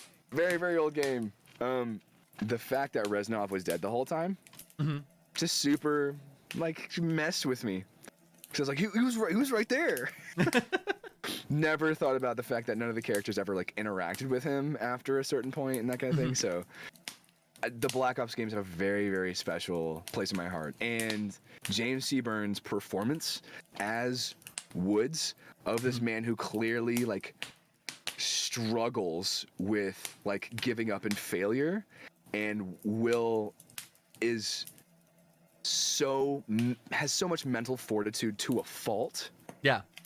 That like emotional contradiction being played out in both of the games, even as he's in a wheelchair and is a salty old man that just refuses to, like, man, I think about, like, all the, like, elders in my life who definitely fought in a war, and I'm like, cool, I think I get it now. I've never will fully be able to process that, but I think I'm slowly coming to an understanding of why some old men can be very old and crotchety, having fought in a war or whatever. I think you kind of just answered it, but you also said was one game that had a major impact on your life. Yeah. I mean, basically, the Black Ops games. Yeah, Black Ops 2 was, I think, where I peaked as far as, like, competitive gaming. Competed in several, like, tournaments and oh really won just a little bit of money as a 14-15-year-old. You know, it's kind of fun little things, nothing ever major, just small local deals. But no, I get that. The only thing I've ever actually competed in was when I very first moved to LA. I had a high school friend who also lived here, and he was also a League guy. And he called me and he was like, hey, they're doing this tournament at the Windows store at one of the malls. And they're doing, like, we want to get a team together or you win. And I was like, that's cool. Fucking sure. And we took, like, second. It was like, awesome. it was only like 4 or 5 teams. It was nothing big. But, like, cool. we played, like, it was like best of 3 or whatever. And we got to, like, the semifinals. And I was like, okay, cool. Like, I'll just go play League at a mall and, like, have it broadcast to wherever the hell it was broadcast. That's very cool. But yeah, actually. those are fun. Do you have that footage saved somewhere? Oh no, I don't even know. Oh dang. I know it was broadcast.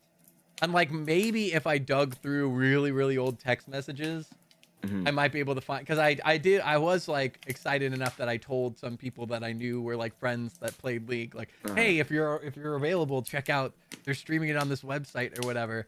Okay, yeah. But yeah, it was like a local Windows store, and they had like an amateur shoutcaster, like shoutcasting it. That's so funny. And we were there for like maybe 6 hours in the middle of this mall. Like, it was a good time. That's really fun. I think the only other, honestly, the OG Star Wars Battlefront 2. Oh, I fucking love that game. Dude, the campaign was just pristine. Well, also Galaxy Conquest, dude. Yeah. When was the last time we had a good mode, like a good Galaxy Conquest? That game was, I don't think there really has been, at least like one of note, where you're just on a map and you and an AI or you and a friend take turns like trying to invade planets, and you defend them or attack them. And they had space combat and ground combat. Yeah. We don't have that shit anymore. What happened? The newer Battlefront 2 did have space combat, but it's not awesome. Well, honestly, the base combat wasn't awesome. It was more modern. It was smoother, but like it didn't have that same oomph. Yeah, it felt kind of weirdly fluid. It was very like UB hop everywhere. Funny. I was in, this is a not proud time of my life. College was weird. I was in like a unit for Star Wars Battlefront. Okay, 2. okay. Like I was in a Discord server with a bunch of guys that had ranks and did organized events and raids and stuff, and everybody would log in at the same time and get That's actually into super a lobby sick. together. It was very, very cool, but some of them took it so seriously. Yeah, that's true. It can go And- south if people are too intense. Yeah, like people were just, you know how people debate what is optimal in a game? That feels Yeah. pretty normal. It's a very like gamer thing to do. What is optimal? What people feel is best, which, you know, at a certain point comes down to how you finesse what you use and what feels more comfortable to you. Yeah. And just kind of the idea of optimization kind of loses its flair at a certain point. But these guys would just like ramp that argument up to no end. Very, very interesting. It felt very like kind of Fortnite-y a little bit, where you or modern Call of Duty games where you are using more movement to your advantage. And it's like it's very movement based. Yeah. Where you have certain like movement modifications and ways that you can tweak how you move to get a very clear edge on people.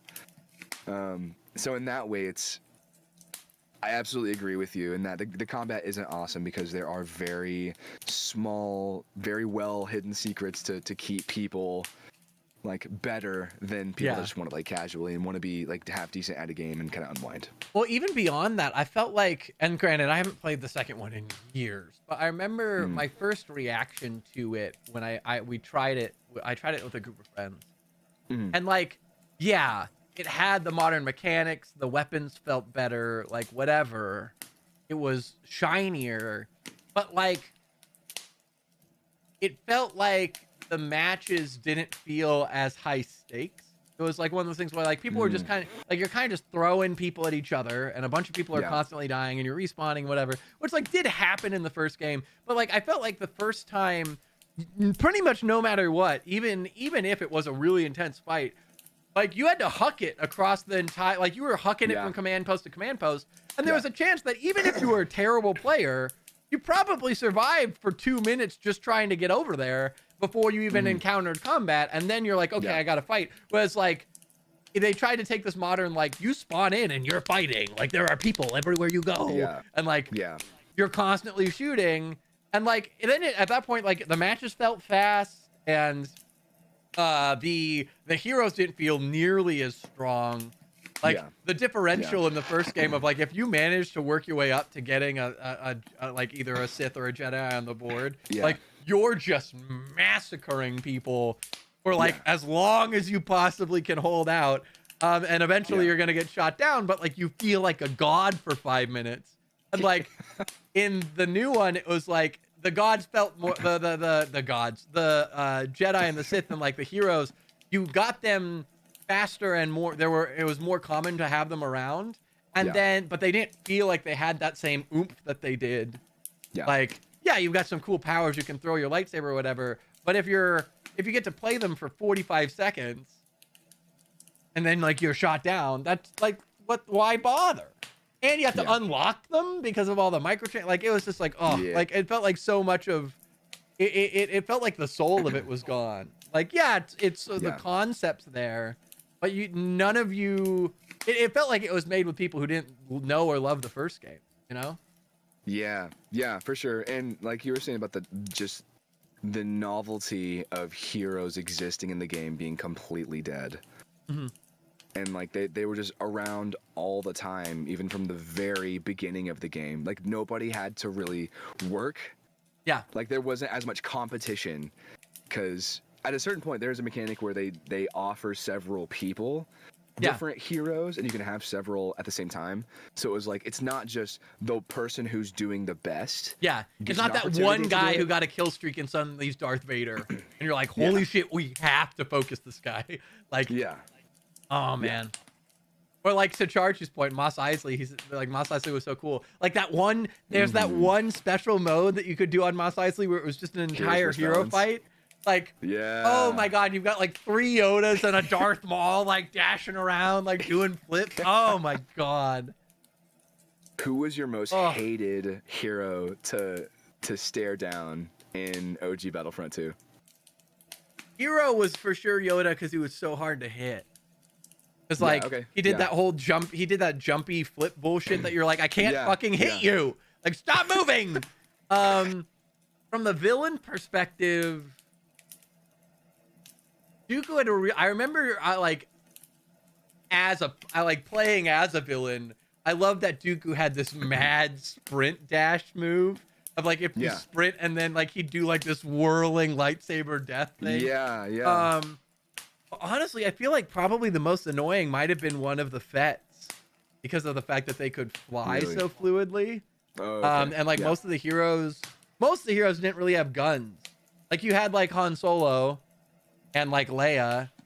But most of Chewbacca. them were lightsaber. Yeah, and Chewbacca. But even Chewbacca, you had to charge it.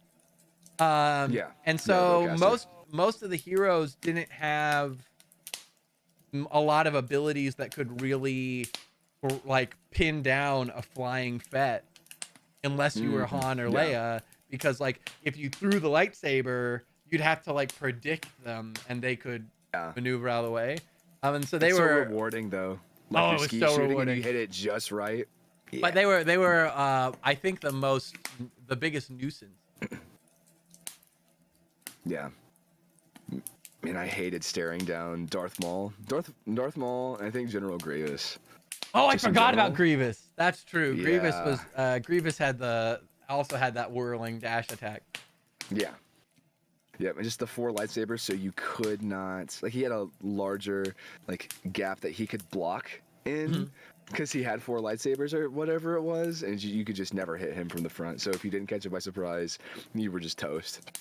One of my I think fondest, like, I wouldn't call it a memory as much as it was just a feature of the game, but one of the things that I look on most fondly of that game was the fact that the grenades were just like giant glowing like plum-sized red balls. Like there was no defining feature of them other than you basically just pull out this like giant red glowing orb, you chuck it, and then it explodes. And like you're like, it doesn't look like a grenade, it's just this red thing. Oh my god. What a beautiful game. Yeah. Oh, I wish we could have the novelty or a game that feels like that again. You know, where it feels more arcadey. I have to hope that like I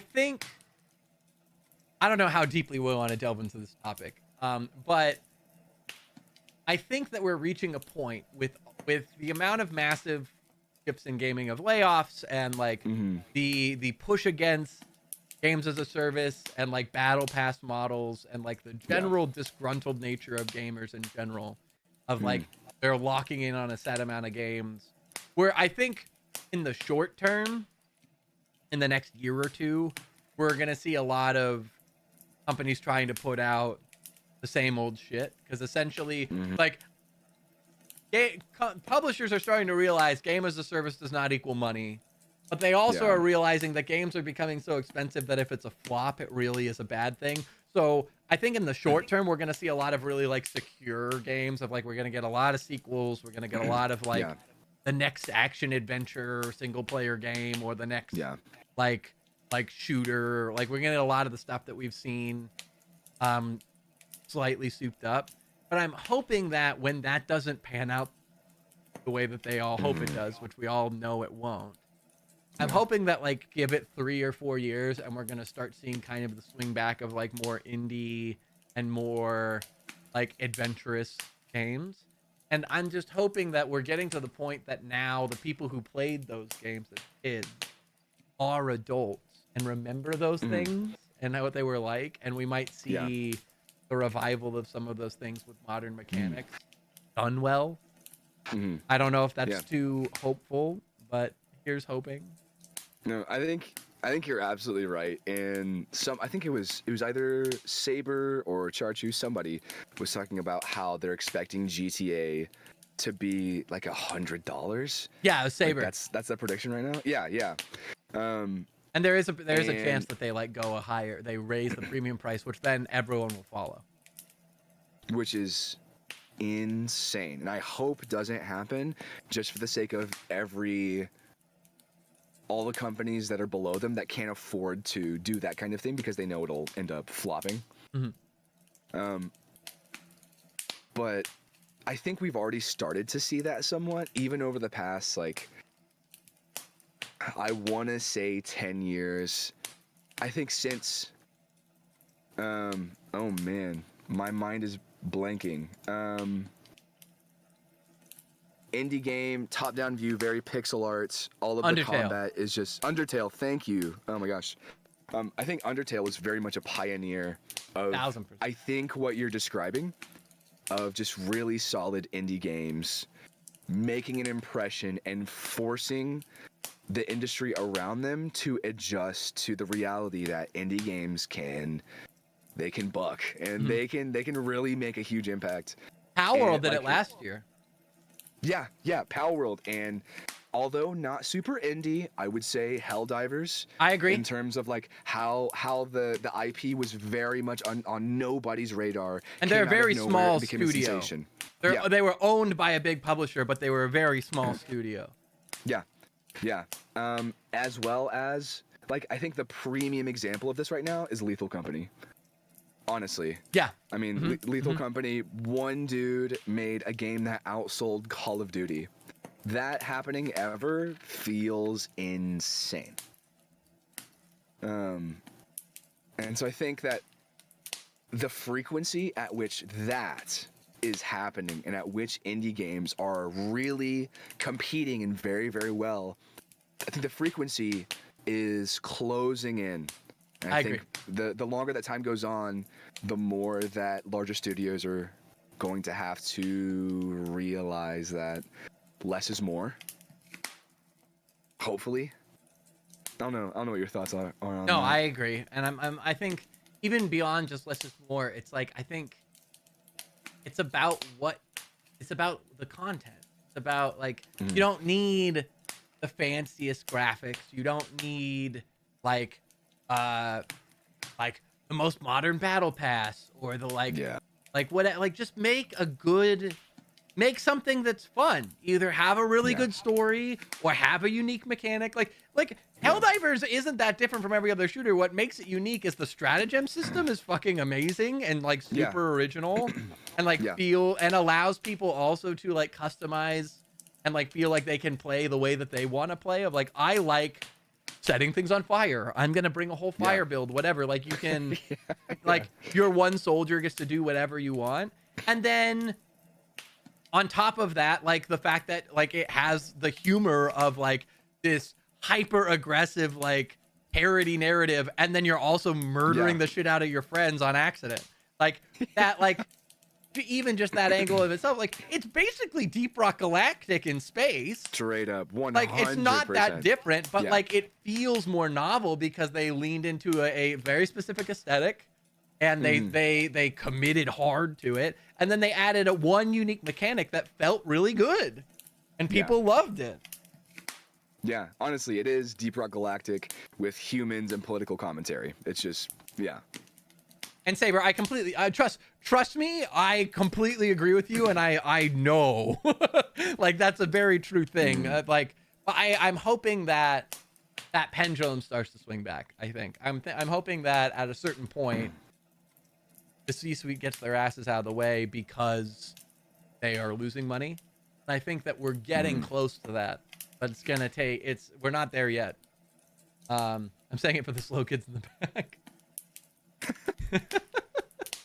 Yikes. But no, I fully agree with that too. Like you just said, Saber, they're taking the safe option. And when something that is smaller and more efficient threatens their ability to make their money, they're forced to make decisions. So the more that happens, the more that they will have to keep up with the little guys. And that's a beautiful just thing to watch and witness. Well, honestly, I think that that's a really good topic to kind of close out on. Do you have any we are getting close to time. Do you have any like closing thoughts that you want to say, or any other like last minute discussions that you want to throw in before we wrap things up? Yeah, absolutely. So I've said this before. It may have been a year or two since I've said it, but I honestly think that you, Ryan, are my favorite entertainer, period. I think watching your stream over the past several years has just, when I think of Ryan, well, obviously, like, Cap previously. When I Yeah. think of Cap, Which is fair. You like, know? I Yeah. answer to both. It's still part of my identity. yeah, when I think of Cap, I think of, like, entertainment and community, and I think that's those two things by themselves. Like, in terms of, like we were just talking about with indie games, a good indie game that succeeds knows that it doesn't have to try too hard and knows exactly what it is and is content with being where it is at any given moment. And that's really how I feel about your style of entertainment, is that you have been just so content to make content the way that you want to, and it has created such like a very tight-knit community, that has like welcomed people into the tight-knittedness and that is never like closed off. Like we were talking about with the video games, like you're not just like a League streamer, you're not just a Dead by Daylight streamer, you're just, you're a streamer and an entertainer. And the fact that not one person, but a group of people or one community is able to be such a tight community and be so open to other people is miraculous, and it's easily like the reason that I keep, I feel good just hanging around. Thank you, man. Sincerely. Like, I appreciate that, and I consider myself very lucky to you can. I'm a little speechless. I think the anniversary stream, I think I probably put it better than of like, obviously I always had like a vision of like the community and I try and put out a specific vibe or whatever, but like I don't get to choose who comes and sticks around. And like the fact that I've had so many wonderful, caring and respectful people come and like stay and like create this environment where we have that kind of inclusivity and welcoming nature. I don't feel like I can really take credit for that, because that isn't up to me. I can preach it. Like I can say like, hey, like this is a cool place to hang out. Like come and be friends. But like until people choose to do that and propagate that, like this place is built by all of the people who have chosen to be here. And I consider myself extremely lucky and grateful and just fortunate in general that people kind of shared that vision and chose to make this place what it is. And the fact that that's something that you have experienced yourself and like taken value from it means a lot. So thank you. 1,000,000%. As a regular attendant and someone who considers you a friend, all of that is more than wholehearted. Likewise, man. We need to get more fucking games in. Please, I would love to. Hell yeah. All right, man. Well, I mean, you are doing Helldivers, right? Yeah, that's true. Let me see. Let's do it. So let me close this up. Thank you so much for joining us and like being a part of this. And chat, check out Adrian's stream if you haven't already. If you're not following him, you're wrong. As he said, he doesn't stream super frequently, but when he does, catch him. He does a lot of shooting Warhammer and other shooters. Where is he? I see him. And shoot. with that, No, I'm gonna that's hop big. back Sorry, to babe. our main screen. But thank you so much for joining me today. Adrian kill you. Thank you very much, Cap. I Literally was appreciate you shooting at letting me do something this. over there, then I Happy saw to a have you, head man. move, and All right, talk to you in a bit. See ya. All right. Let me get our music back started. Pokemon, do you still answer to Daddy? Only to you, big boy. I don't know what that mouth thing was. That wasn't exactly a kiss. Anyway. Hi, chat. Oh my. Well then. Let me get everything back up. I closed down a bunch of stuff because of the issues we were having. So, hello, how are you? I'm warm. I don't know why it's so warm. It's not warm outside. That was a lot of fun. Adrian, again, thank you so much for joining. It was nice to get to chat with you about stuff. I feel like we've known each other a long time, but we haven't really been able to like dive into stuff. Oh, you're fucking warm? I am, actually.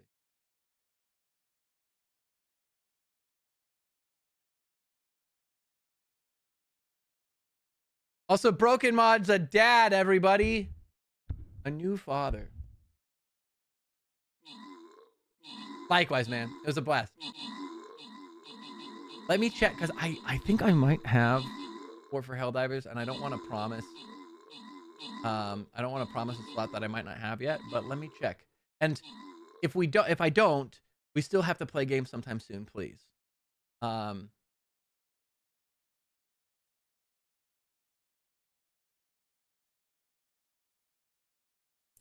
Attack almost kills most assists. We're gonna try again on the battle. Pull outside, then a Tauntaun's asshole. Daddy to you, it's Cardinal. It is 60 here. I have the window open and a fan on, which is why I'm surprised it's warm. But maybe it's just not circulating air well.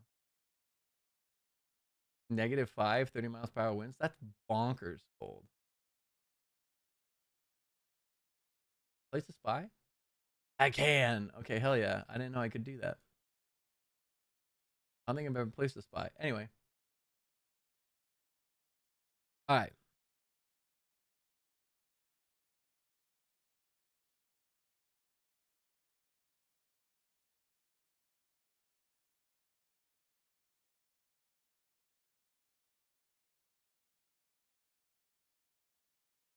$31 feels like 3. Oh my. I had a date like that years ago. And make your skin hard good. Wait, what? What are you talking about? All right, let me get Helldivers up. And hopefully it fucking works. I'm concerned that my computer's acting bonkers. And Helldivers is a bit intensive, so I'm a little worried, just based off of the trouble we had earlier. But let me get it open and see what happens. If anything goes funky, I might just give your computer a couple of livers. Here's my thought, because it's only been a couple weeks that we've been trying the multi-stream TikTok thing, and I feel like a lot of this there's two options, right? Either when I updated the BIOS and it reset my settings, I haven't put them back in a way that's proper and conducive. There's a possibility. But I think I've done a pretty decent job. I've looked up some threads, and I've tried to match settings as best I can. And I think I've done a pretty decent job of like whittling down what it could be. But if it's not that, the only other kind of variable is that I installed the Stream Elements plugin to OBS, which allows multi-streaming, and we've been trying to stream to TikTok. I'm thinking that there is a world in which that makes OBS too thick. I don't think that it's as optimized as OBS tends to be, and that I'm having trouble because it is starting to cap out my processor.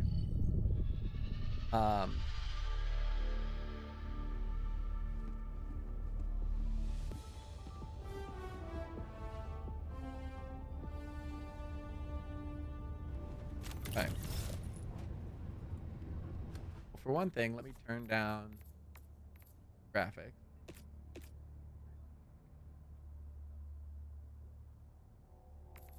That's what I want.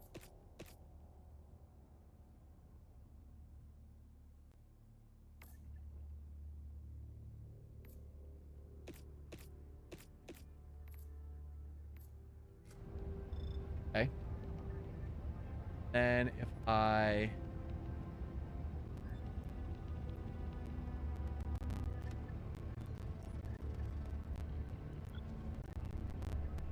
this.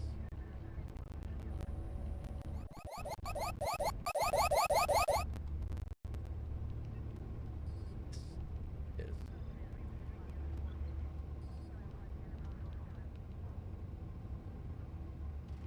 Maybe we're... Looks like I'm still very framey. Very framey to you guys?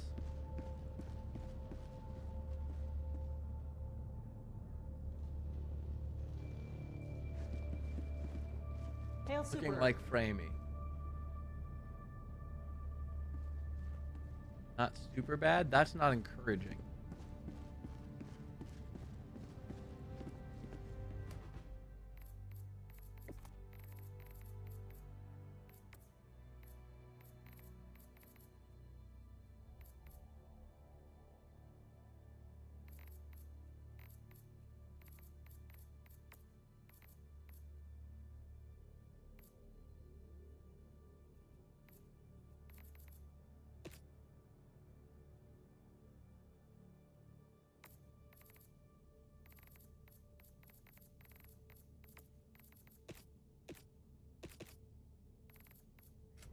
Into the gloom. The spore cloud has grown to cover There's still large some portions of Terminid territory since its mysterious appearance. It has been described better? by Ministry of Science officials as Put on performance. biological abnormality I'm still seeing pretty, what seems like, and spooky. looks like I'm losing like 20 frames. Has been the subject of intense speculation. Still seems No rough. theories have been confirmed. Now, the Helldivers have been entrusted with leading an expedition into this hostile environment. When successful, Let me try something here. plans to revolutionize our understanding of Terminid. I'm gonna close. Coming up next, the Team Cape Craze. I think I'm gonna have to shut down for a second. Step towards enlistment. Stay tuned.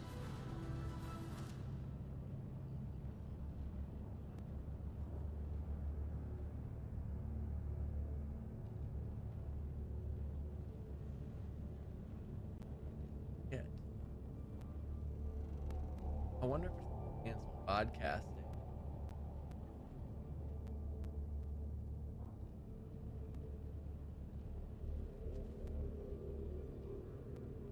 Yeah, let me get folks in here.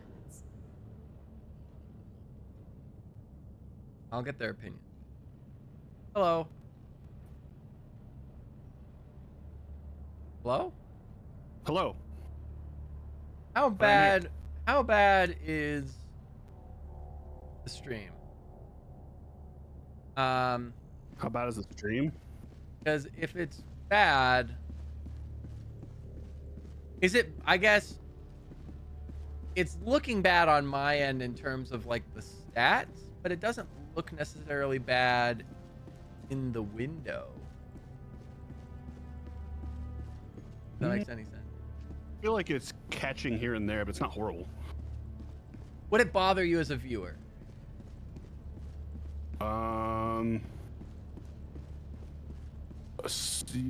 Sometimes. That seems like a yes. Maybe. Depends. I bet it depends on if it gets worse while we're playing. Like if there's a bunch of explosions going on and democracies being strewn about through everywhere. Yeah. Let me try one more lower. Helps it all. Do.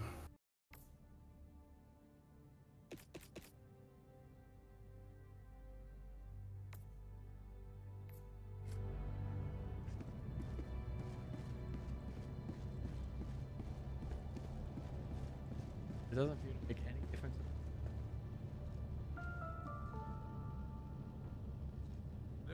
Probably because the process, the graphics. That would be my guess.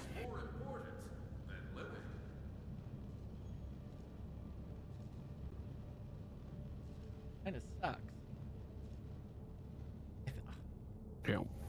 My processor's only a couple years old, but I feel like either my processor's going or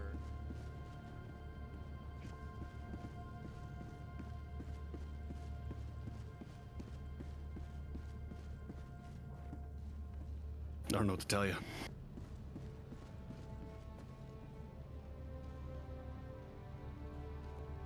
Also, Hollow Rose. yeah, I think I'm gonna end stream real quick and I'm gonna try and uninstall this plugin for OBS and if that gives me some more overhead, because it's either that or it's the enhanced broadcasting. I thought the enhanced What's broadcasting that? comes after. I'm having major issues with stream today. I'm losing a bunch of FPS.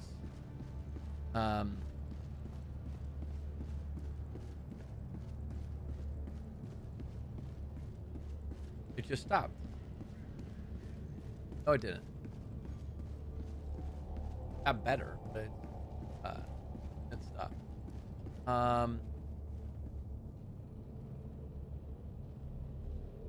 Correct me if I'm wrong, but isn't the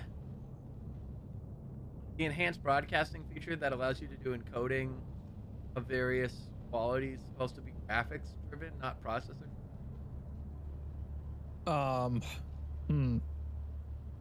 I would think it's wherever you set your encoding for your stream in general.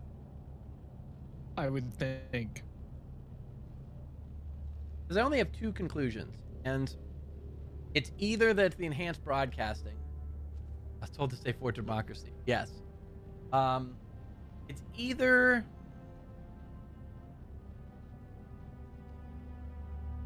enhanced broadcasting or it's the Stream Elements plugin for OBS.